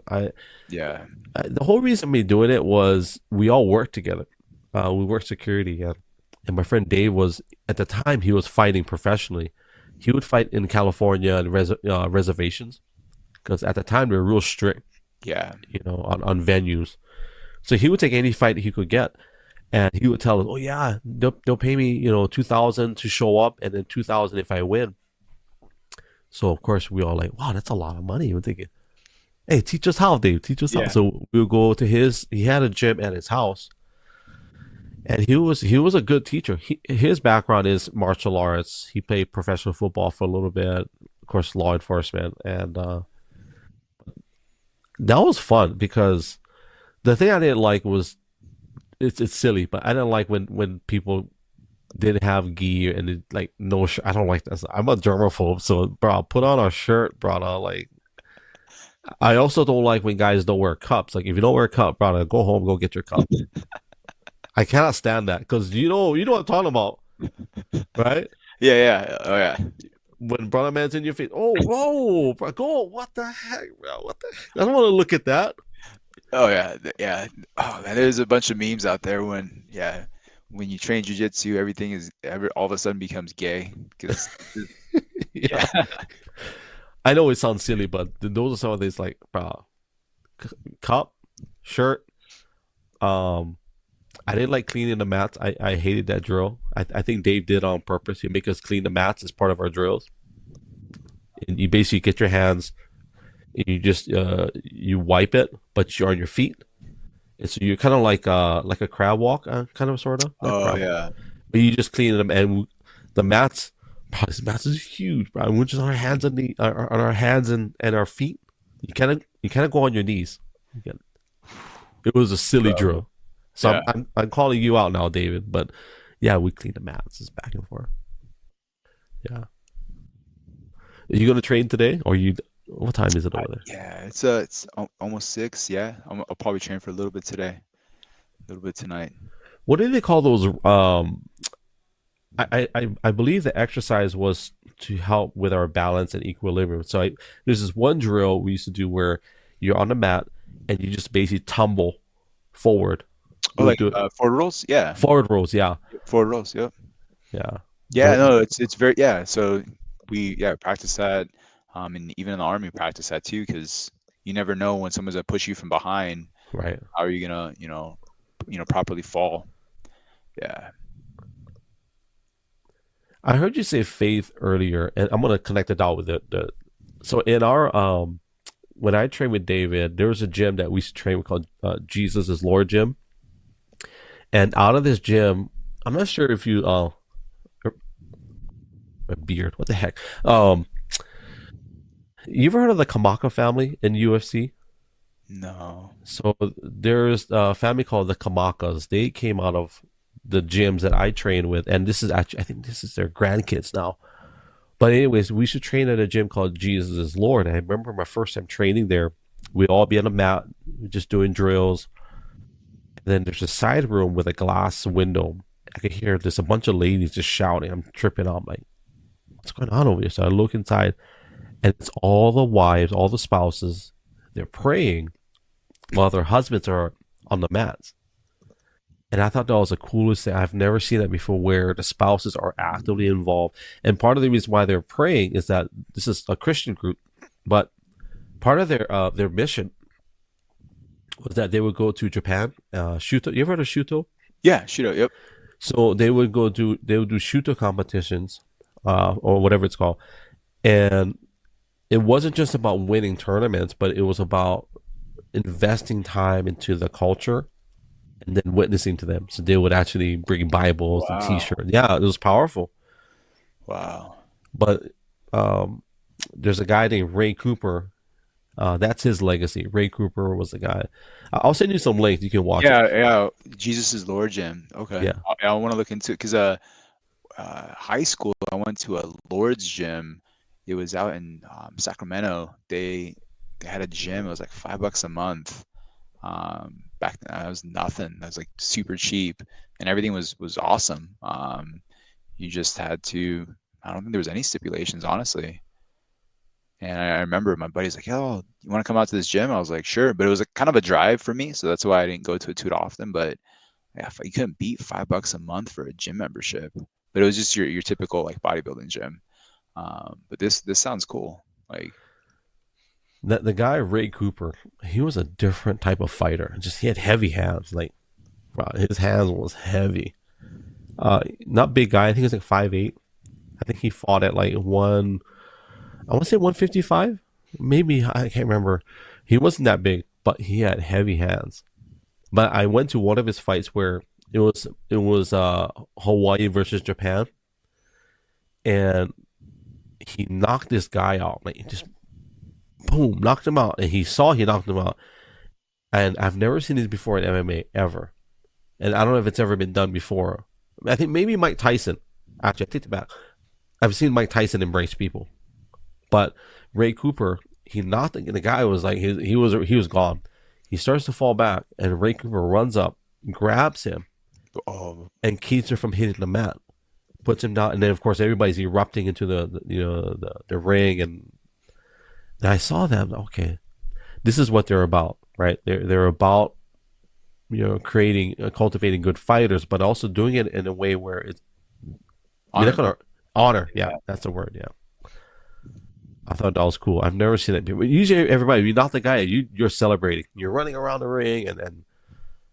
But I saw Ray Cooper grab the guy, he cradled him, and just, well, okay, this is cool. Yeah, it reminds me of yeah, like a little bit of what's his name? Not Islam. Islam's Khabib. A little bit of Khabib, not with Conor McGregor, but Yeah, not with Conor McGregor. yeah, not with Conor McGregor, but everyone else. Yeah. That's right. Yeah, he did do. There was a fight with Tyson where he knocked the guy out so bad he went to go check up on the guy. He didn't keep him from falling, but he embraced him after to make sure he's okay. Yeah. Well, I will say before we get out of here, what is your I want to talk about X for a second because you exploded. Yeah, how long have you been on X? Uh, Not that long, right? about almost a year. Yeah, coming up on a year. And I got to ask you this question because I always ask people because for some reason X has its own ecosystem of people and enthusiasm levels. What did you do before X? What social platforms? I was on Instagram, and that was Mm. it. And Facebook, but the reason I like X so much is like you said, the ecosystems, and you find other like-minded people. And it doesn't even have to be like fitness. It can be faith or mentorship or finance. Like I have people that I follow that are all kinds of different wide spectrums and stuff. Believers, non-believers. So do I want everyone to be a believer? Absolutely, but that's free will. It's their choice. Mm-hmm. Maybe positively influence them. Um, but yeah, like I think it's just been a wild ride. So here you get to kind of like you get to engage with people that um, resonate with you, and then also people that disagree with you. I think it's good to have disagreements because you don't always know everything. Like you get to learn some stuff. You get to like get your eyes, like you mentioned, red pill moment. Like Yeah. maybe I need to learn about um, whatever. I don't know, skincare. I don't know, but whatever it is, learn about something new.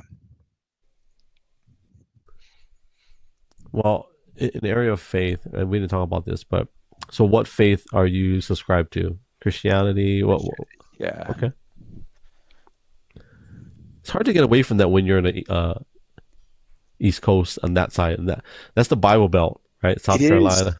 But what's funny is it is, but credit my wife. She got me closer to God. So I used to read the Bible back in the day. I grew up Catholic, and being Filipino, Catholic is just kind of like Yeah. it is what it is. Yeah. Um, but yeah, I lost my I don't want to say lost my faith, but went away from it for most of my military career, and then my wife kind of brought me back into it. So definitely appreciate what she did there, and yeah, learning Christianity, not Christianity, but learning about the Bible. I don't know. Yeah, I don't even say that. I guess I say I'm Christian, but reading the Bible and being around other people that believe in the Bible too is really important, and willing to question the Bible. I think there's a lot of people like, oh, let me just let me read everything and not question anything. I think that's why there's Bible study, to Yeah. question like Yeah. what does this mean? Like help me explain and understand this, because I don't understand it. I need some mentorship and help and understanding what the word means and what it's supposed to mean. So, and then Liberty University does a really good job Oh yeah. of making that happen. Like,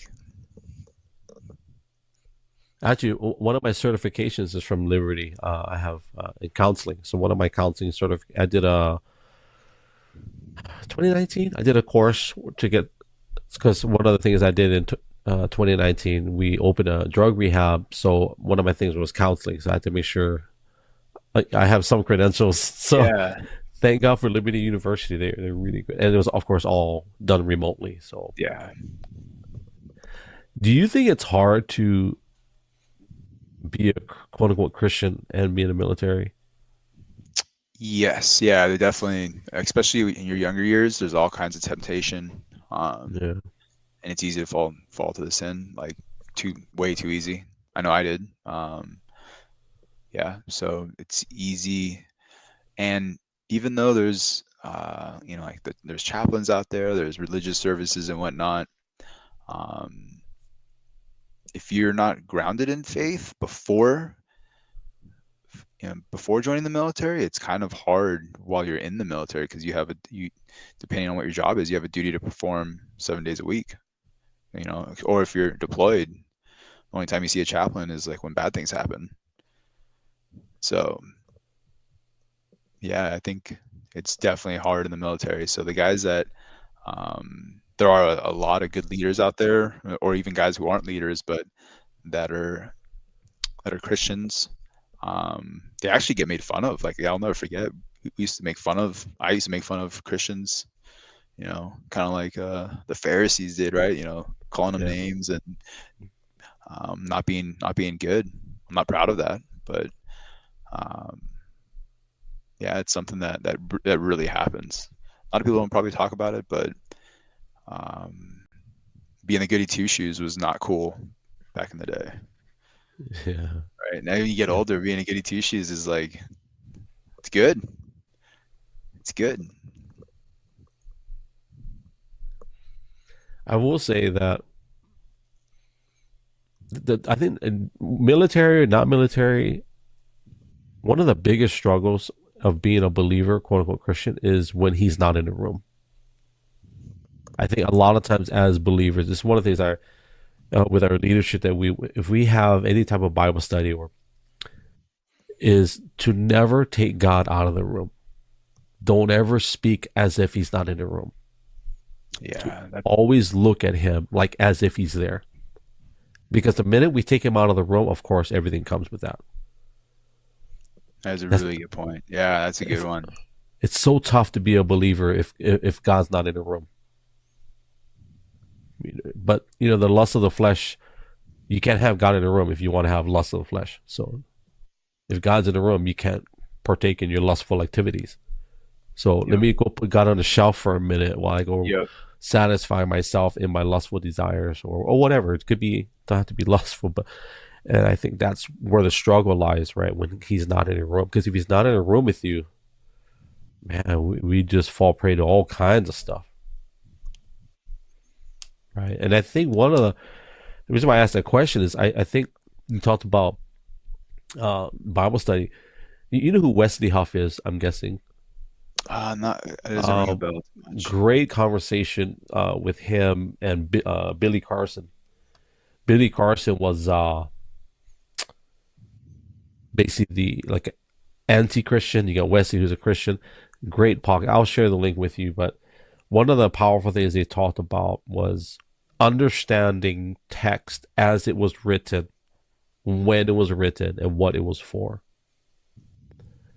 And I think that helps a lot of people that are believers or non-believers to understand, okay, this is how the Bible was written. This is what it was for, the context. You know, I want to acknowledge a comment. We got Doc in here. He says, as a non, I put it up as a non-Christian. Thanks for the comment. Appreciate you, Doc. As a non-Christian, I see people making fun of Christians. It has been vogue for at least a couple of decades. That's a good point.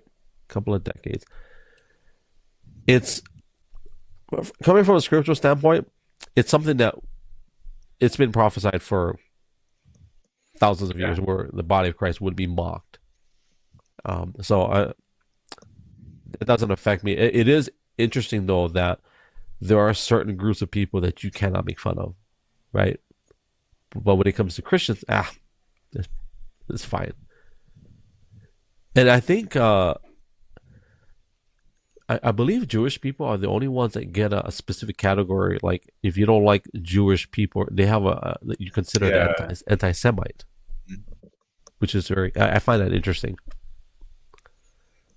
Christians, it's fine. Make fun of them, whatever. I do see that there's a revival coming, but before the revival comes, I believe there has to be a reformation. Reformation of how we read the Bible, how we understand it.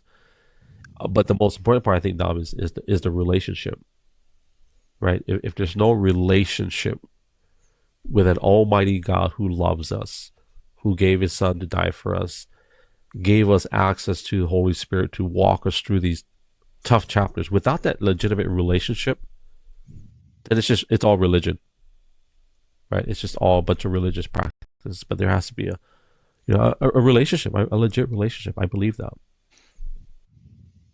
That to me is exciting when I see people like, you know who Russell Brand is? Yes, yeah. He's been open about his relationship with. He says Jesus. A lot of people believe in God on platforms. Everybody says God, but I always check to see: are you capitalizing the G or is it a small G? Yeah, for sure. Yeah. But I think Jesus is probably the deciding factor for a lot of people. Yeah, that's a tough one. Yeah, my buddy Jason, he goes by God_J Willie. Him and I are slowly working on Doc, trying to get him to convert. Yeah. And Russ, they're out there listening, and little do they know that they're going to become Christians here shortly. Here's what I'll say, since you threw his name out there. I will say to you, Dom, and to Doc, here's what I know. This is scriptural. Like it is God who affects and changes the hearts, right? It is us that we throw out the seeds, and we could be. Some of us are the farmers where we cultivate the soil. Some of us are the ones that maintain after they've been quote unquote converted, but it's God that changes the hearts, right? And I will say my desire is not so much for people to, change. I'm trying to word this in the best way, but not so much that they change everything about themselves, but it's more so that they come to the realization that there's a God out there that loves them and is so desired to have a relationship with them. All the other stuff comes, right? All the other stuff, it comes with that. But you ever see that clip of because I don't know if you've seen the actual episode. I don't remember watching the full episode, but the last episode of Fresh Prince of Bel-Air. No, it's been a while. Yeah, it's been a long while. That's a powerful clip of so Will Smith. In my opinion, that was the best acting I've ever seen from him ever. And in that episode, this is the final episode of Fresh Prince of Bel-Air. His biological dad comes back into his life. It's a classic story of biological dad comes to his life and says, "Hey, I'll be here for you." It doesn't show up, disappoints his son again, right? So, oh yeah. Did you ever see that episode? Now it's coming together, yeah. And his dad is his uncle. Yep, exactly. Yeah, yep. Now I remember, yeah. Whew, I'm getting goosebumps. Yeah, it's good. Yep. The powerful thing about that was Will Smith, through that heated exchange, basically said, "To hell with him. He's not my dad, right? To hell with him." No. But then he said, "Why didn't he just want me? and so powerful. Like, wow, a grown man being open, even in the acting. It's like, wow, I'm crying over here. Why didn't my dad just want me? Not love me or like me, but why did he just want me? And I think even as men, for people that are looking for purpose in life, when you know that you've got a God that wants you, that's some heavy stuff. For sure. Yeah, For sure. No, yeah, he's definitely he'll always be there for us, like yeah. always.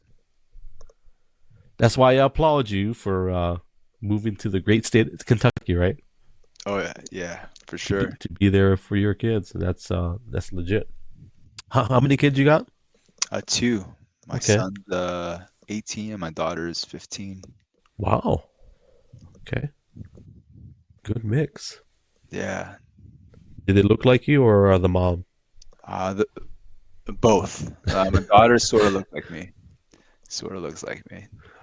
She has my eyes and nose. That's about it. I tell my daughter, my youngest daughter, I said, I'm so sorry, Zoe. I'm so sorry that you got my nose. I really am. But thank God you got everything else. Yeah. And then I tell my wife, I said, honey, I'm so sorry that Zoe got my stubbornness. I said, but I tell my wife, you know what? Our kids, they constantly argue with us, but it's because they're not quitters. Our There you kids go. fight. There you go. There you So go. my wife is like, no, that's not. They're still defiant. I said, yeah, but they're winners. That's the point. They're always winners. They're always gonna win. Full of grit. There it is. Yeah. I'll tell you this one story. My daughter, my youngest daughter, she was two and a half, three. Man, three. No, she's three. Strong will. And I can tell the story now because she's 16. But man, I was spanking her because she was being defiant and she was being really, like, really naughty. Like, oh my God, super naughty. So my wife had given up on trying to correct her. So I told my daughter, get in the room, close the door, and I'm delivering what was given to me from my dad. And I think I turned out okay. However, in 2025, I would probably be in a lot of trouble for the way I corrected my daughter. But we were in that room down for 2 hours, me trying to correct my daughter. And she was just throwing tantrums, just throwing stuff all over the room. She's doing you ever had your kids do a hard flex? Yeah, yeah, yeah. And Rigid. yeah. And I was like, no, you're not. And I'm like, no, you're going to listen to me. Right. And 2 hours. My wife knocks on the door. She goes, honey, can you come outside for a second? I said, no, I'm not done. She goes, can you come out for a second? I was so heated. 2 hours. I'm not even exaggerating. She softened me a little bit. Just leave her alone. She'll be fine. Close the door. She's still screaming now. In about 5 minutes, she's done. She's done screaming. So, but she comes out. My wife goes, "Are you done?" She goes, "Yes." Okay, go clean your room. Whatever is broken, throw it in the trash. I was with this girl for 2 hours. I couldn't get her to calm down. My wife says, "Nah, leave her alone. She'll be fine." 5 minutes later, she's done. That's how I know my kids are not quit. They don't quit. So, but it was such a learning curve as a father. Oh yeah. Yeah, it's been a challenge. But yeah, so I'm happy and grateful. So they're healthy. They're doing good. And my son's stubborn, so he's learning things the hard way, like any man, so-called man does, because he's all of 18 and thinks he's he, like he had said earlier, has all the answers, right? Yeah. Oh yeah. Invincible. So watching that play out, I wonder how much my parents had cringed watching me grow up in my early years. But yeah, So is he going to college? What is he going to do? yeah, he's going to college for he started off doing business for an associate's, and so right now he's also working at a in the service industry as a waiter. But he's into fast cars, which, Okay. you know, adrenaline and young youth don't mix. But It is what it is. Hope he can be safe and not crazy. I'm a firm believer that our kids will be okay as long as they know that mom and dad loves them Yep. and that they always got a place to come to if things ever go south. Yeah.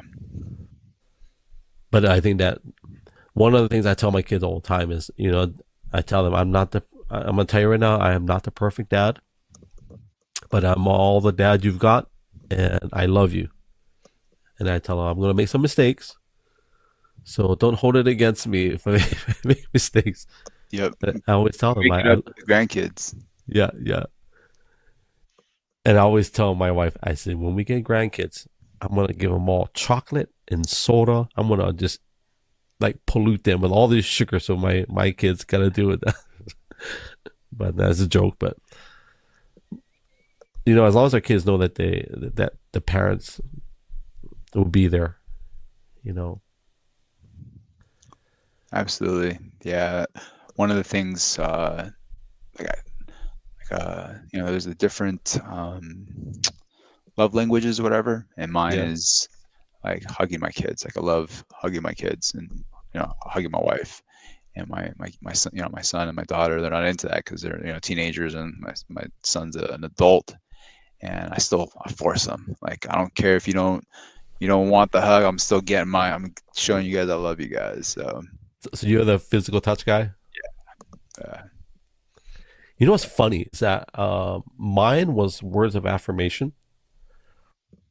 Um, and then when I had my youngest son, he's a touchy feely, and he's got sensory perception disorder. It's what they call it. I don't call it a disorder, but where he needs input, right? So yeah, because of him, now physical touch has kind of become mine. Like now I go to parties or if I go to family, like I feel weird if I don't give you a hug. It's a strange feeling because that was never my thing. yeah. No, it's funny too. It wasn't that way for me a lot before, and then until probably like the past decade has been like, yeah, I want to like family and good friends, like big hug, right? And grew up in, I don't know, like growing up in my family, that wasn't really a thing. Especially like on my dad's side, it wasn't a thing. My mom's side a little bit, but now that I'm older, it's like I always want to give my kids hugs because you never know when they're gonna leave the nest and not Exactly. come back. Like they might not ever come back, but like you don't know when um, how long they're gonna be gone for. So I will share this story for people that are, and I thank you for all the Twitter. I see you guys in there hiding in the shadows. But like my brother, when he had 7 strokes, two blood clots. That moment changed everything in our relationship to where I think I'm not a hugger, like, and he's not a hugger either. But when he left Hawaii in 2021, I never forget when I hugged him because we knew we were going to see each other. We didn't know when we were going to see each other because he was leaving, and we just started pastoring in Hawaii, so it's not like we could just take trips. And so we were planted, and he left. I never forget this though. We were never huggers, and we were never affectionate with each other. But I remember he grabbed me. He squeezed me like, and it was a fast hug. And I just remember telling him, hey, I just want to let you know I love you and I'm proud of you. And he goes, yeah, yeah, that's my brother. Yeah, yeah, yeah. And that was our last hug, mutual hug. So because he's been in the hospital, I think there's been a few occasions where I would grab him and hug him, even though he can't move. And I will tell anybody that is not a hugger, get over it, brother. Hug everybody you can because you just never know when you are not able to give it or receive it. So. But I love giving hugs now. It's a very peculiar sensation, you know. yeah, no, yeah, for real, it is. And Yeah, yeah, like yeah, it's a big deal. It's a good deal. It's a good thing to do. It's a good thing to do. And you never know when someone needs a hug. Like yeah. I don't know. Maybe it's the church. Maybe it's from the church because in certain churches you see that.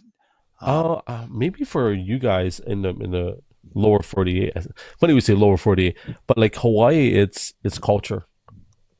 It's all about culture. Like you always kiss everybody hello, you kiss them goodbye, and I don't mean lip kiss, but like cheek kiss, and you always hug. That's just respect and honor. A lot of it is Polynesian, Hawaiian culture where you have village type living. So then, of course, the Filipinos and the Chinese, and they all adopt it because if you're from there, that's just. But the church kind of, I think some churches do foster that. Where it's funny though, here now that we're here in Oregon, it's like when you say hello, it's like, oh hi. Shake your, it's very weird for oh hi and shake your hand like they put the hand out to put defense like Block yeah the yeah hug. yeah don't hug me here take my hand but some people I tell I'm sorry I gotta give you a hug that's just what I do and they're like oh okay you know but yeah for sure it's a culture thing. Well, is there anything you want to talk about, man? We're talking about anything you want to talk about before we get out of here. No, this has been a really great opportunity to get to know you. Like besides listening to your podcast, so I feel very honored to talk with you for all these topics. You know, fitness, jujitsu, politics, family, faith. Um, for people that want to find you, where do they find you? Tell them where they can find you.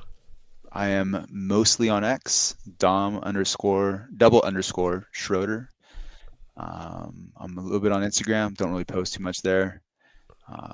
X is where I like to engage with other cool people. You guys hear that on YouTube, Twitch, Kick or Rumble? If you want to believe the cool kids, open an X account. Definitely open an X account. Just kidding, family. No. Go to X. Definitely go to X. Go to X. We can cover that topic at another time about the what is it? X has its own ecosystem, right? We'll talk about that at another podcast. Well, I want to say thank you, and let's do a rapid fire, and then we'll talk after as well. For anybody that's new, do me a favor if you not following Dom, if you're on X, I tagged him in there so you can follow him if you're not following him. And then reposting would be awesome, amazing. If you're on Spotify, Apple Podcasts, obviously rated the show. If you give me less than a 5-star, I will come and find you and I'll harass you. But 5-star, please. All right, here we go. These are carefully crafted questions, rapid fire. Now, question number 1: why did you do this podcast today? To hang out with you. Okay, thank you. Appreciate that. These are not trick questions. A lot of people, and I'll tell you again if you've heard this before, but people say, why do you always tell people why? Because it's not about me. I really want to hear. It's a psychological question. I want to hear what's multifaceted. My cousin Terry, Dr. Terry Lynn, she actually answered it really well. I'm not saying you did it, but she answered very well last week when I asked her. And she's the first one that answered it. Not that how I wanted it, but kind of what I was looking for.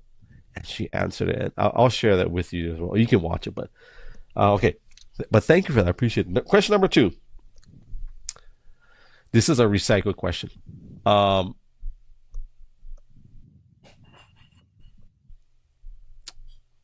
If you don't know what it is, you have to pick one. Okay, Rocky Mountain oysters or fugu semen. I don't know what the second one is, and I'll have to go with the first one. Okay. Rocky Mountain oysters. For people that don't know, Rocky Mountain oysters is beef balls. Fugu is the puffer fish in Japan that people eat. Which can poison one? Yeah, it'll kill you. Okay. But my friend in Japan, he eats they have the semen sacks, they cook it and they eat it and they slice it up. It's pretty gross. I don't know why I asked that. Okay, question number 3. Elon needs volunteers to go to Mars next week, Thursday. Are you going? Yes. Number 4. You and Corey wrestle. Who wins? She is all show and no go. That's me. I love you, babe. No logistic support, no teams, no intel, just a plane and a parachute. They tell you you got to land in Iraq or Afghanistan. Where are you landing? Iraq, a lot more flat space. I can land either. Okay. Pick one guy between the two that you get to roll around the mat with for an hour. Hickson Gracie or Hoist Gracie? Hickson Gracie. Watched a Hickson. lot of his videos, even the newer videos of him teaching stuff. And I read his book on breath. That was a great book. So yeah, watched more of his videos as a kid or an adult. So definitely Hickson. Number 7. How many more kids are you going to have? That's very good. That's a loaded question. We're trying, but we're also thinking possibly of adopting. Either one, do it. We've done both. So, yeah. Yeah, adopting is great. Our oldest daughter we adopted because we couldn't have kids. And anyways, that doctor is fired. The doctor that said we can't have kids, we had 3 more after we adopted. So, yeah. Blessed. Yeah, we were blessed. Blessed. Just kidding. The doctor's not fired, but he literally told us, you guys will never have kids. He literally said that. But he did say, he gave us a number, 99.9% chance that you guys will never have kids because mom had a surgery and all God needed was 0.1%. Yeah, there you go. Yeah. Favorite boxer of all time? Manny Pacquiao. What? Nice. That's a good one. He's a lefty. I'm not a lefty, but his speed and power, footwork, and he's just a good dude. Like he wants to support Filipino people. And he's fought some greats, a lot of the Mexican fighters, obviously Floyd Mayweather. Yeah, that era of fighting was just amazing. He's a little guy too. Yeah, there's a big heavyweights like everyone knows, but yeah, it's fun watching. You know, you're gonna see a good fight with Manny Pacquiao. He's got, of all the knockouts or the punches that I've seen, that he's got power. I always look at his feet, and it's like,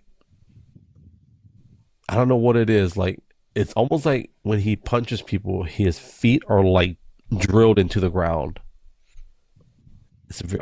I always picture that because he's got some power for such a small frame. He's got some power. And he throws a lot of punches too. Oh yeah.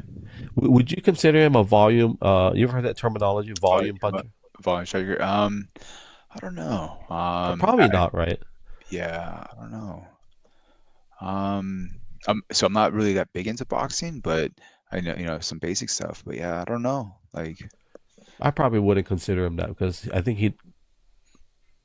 I don't know. That's an interesting. It's an interesting weight class, first of all, and then the power Mike Tyson's a big fan of him, for sure.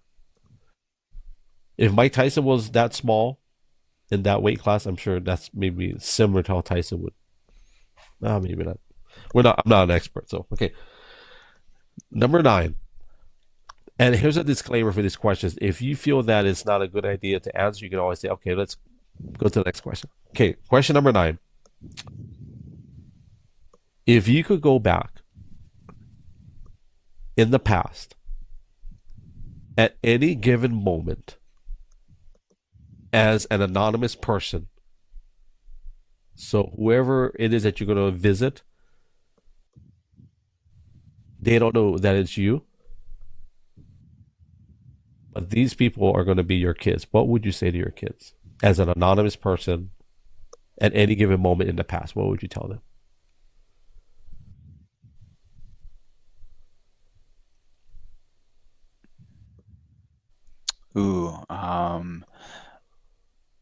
sorry I wasn't always around. Oh, wait, hold on.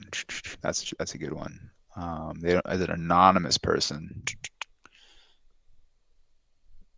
Ooh.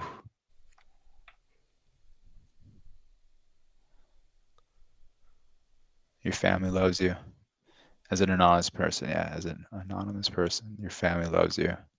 And it'll be around 10 years ago.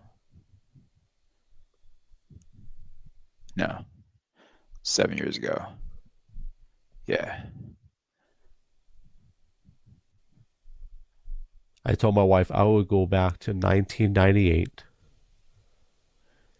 And I told her I would go visit your dad because I've never met her dad. And I would tell him that everything's going to be okay.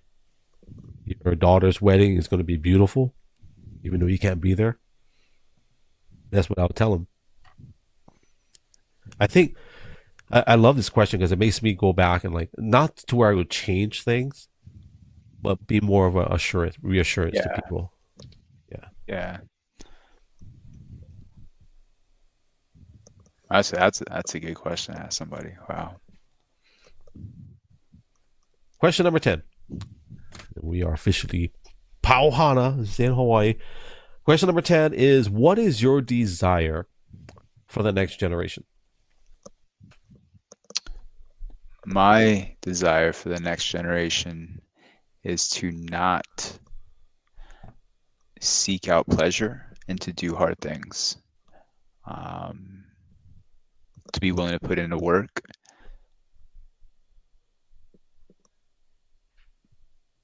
I think that's like something that people chase comfort to the point of decay. So I hope more people, more of the next generation, seek out doing hard things. That's a good quote. Don't chase comfort to the point of decay. I've never heard that, and I've never heard those two words together, comfort and decay. That's an interesting take. Is that from your training materials, Dom? Or is that from deep within? It's deep within. Like we did some breathing and it came out, bro. Oh, what the heck? Did you go to another dimension? What the heck? I blacked out. Don't chase comfort to the point of decay. I'm going to say it one more time. Don't chase comfort to the point of decay. Wow. I'm going to quote you on that. I appreciate that. This has been awesome. This has been a lot of fun. Get to hang out with you. Hear your stories. Listen, I'm gonna do my time. Listen. We're all in this together. We're just learning, and I'm trying to get better at doing this discussion because it's not about. I hate doing interviews. I legitimately want to learn, but here's a fact, Dom. If you promise me like $1 million or a friendship, whatever you promise me, it's on public record. So, dude, yeah, and vice versa, right? So, like, yeah. You're gonna have a workshop, and I'm gonna be there. So these are all historical documents. Yeah. And when we're long gone, what we just did just now, it's going to be there for our kids and grandkids. They get, wow, this is what Dad did. He met with that random dude that he just met a couple of months prior. Wow, okay. And he said, don't chase comfort to the point of decay. That's some gold nuggets. That's why I do this, Dom, to get gold nuggets. So thank you very much for dropping some gold nuggets today. Thank you for the opportunity just to hang out and chat about a bunch of awesome stuff. Like, it's like I got a new bro. Like, that's the way I look at this. Like, this is, I want you to go do Jiu Jitsu. You gotta call me out on that now. I'm gonna call you out. So you already got kettlebells. So you know what? I regret doing this podcast. Let's end it. You know what's? Here's the thing. I gotta shut up because we can go forever. But I'm so disappointed with my stomach right now that I suck it in when I'm in public. But I'm open about talking about it. But I will say, what I do know is that, so as a bodybuilder, people that do bodybuilding or any sport, I say bodybuilding because I'm familiar, but my muscle bellies, they're still there. Yeah. And I know and I'm not trying to sound prideful, but I know I can get it's not a problem. It's just I don't want to sacrifice certain things right now. I'm really enjoying certain things, but I know that I gotta get there. So So how I about this? A little bit of less of those things and a little bit of more of some other things. A little bit of less. So for me, I can eat a bag of tortilla chips in one sitting, but maybe span it for 3 days instead of one day. challenge accepted. There we go. Let's go. Let's go. All right. Well, thank you. I'm gonna put you in the back in the green room, and if you just hang on, we'll do our official goodbyes after I end the broadcast. I appreciate you. And thanks to Thank you. everyone for listening in. Doc said that's David Goggins level. There you go. He's right. He's spot on. What kind of friends you running around with here, Dom? What the heck? All right. All right. We'll take you off. I'll join you in the green room after. Family, thank you for watching. This is kind of what I love doing, having conversations. Call it whatever you want, podcast, a show. You can call it a live stream. You can call it a spaces, even though that is actually inaccurate. So to all of my Twitter people, it's not a spaces with video. I'm just kidding. It's not. But what we're really doing is we're creating historical documents. And that's what I'm very passionate about. I don't know how long God's going to give me the privilege of doing these, but I'm enjoying it for now. And I just want to encourage you guys, if you're not following Dom, I'll put all of his information in the show notes on Spotify, Apple Podcasts. Follow me on X, on Twitter, all socials. The website is durogilo.com. You can get to access to all of the show episodes. But I'm just grateful that you're here carving out a piece of your day to be with us. It is a definite privilege and an honor. And I'm trying to find my closing video while I'm trying to multitask. But I just want to thank you for your time. The fact that you're here with us, you could be doing anything else, but you're not. And you're here, so thank you for that. So I just want to thank you guys for your time, for your hearts, your super hearts, your data. If you got to pay for data, if you're in the Philippines, you got to pay $10 per megabyte. Thank you. Appreciate you for that. But thank you for your time above everything else. And I hope that the exchange of your time for this, that it was worth it all. So on behalf of Dom's family, my family, we love you guys. God bless you guys. Ahui hope. Aloha and mahalo. Yes, sir. Jiu.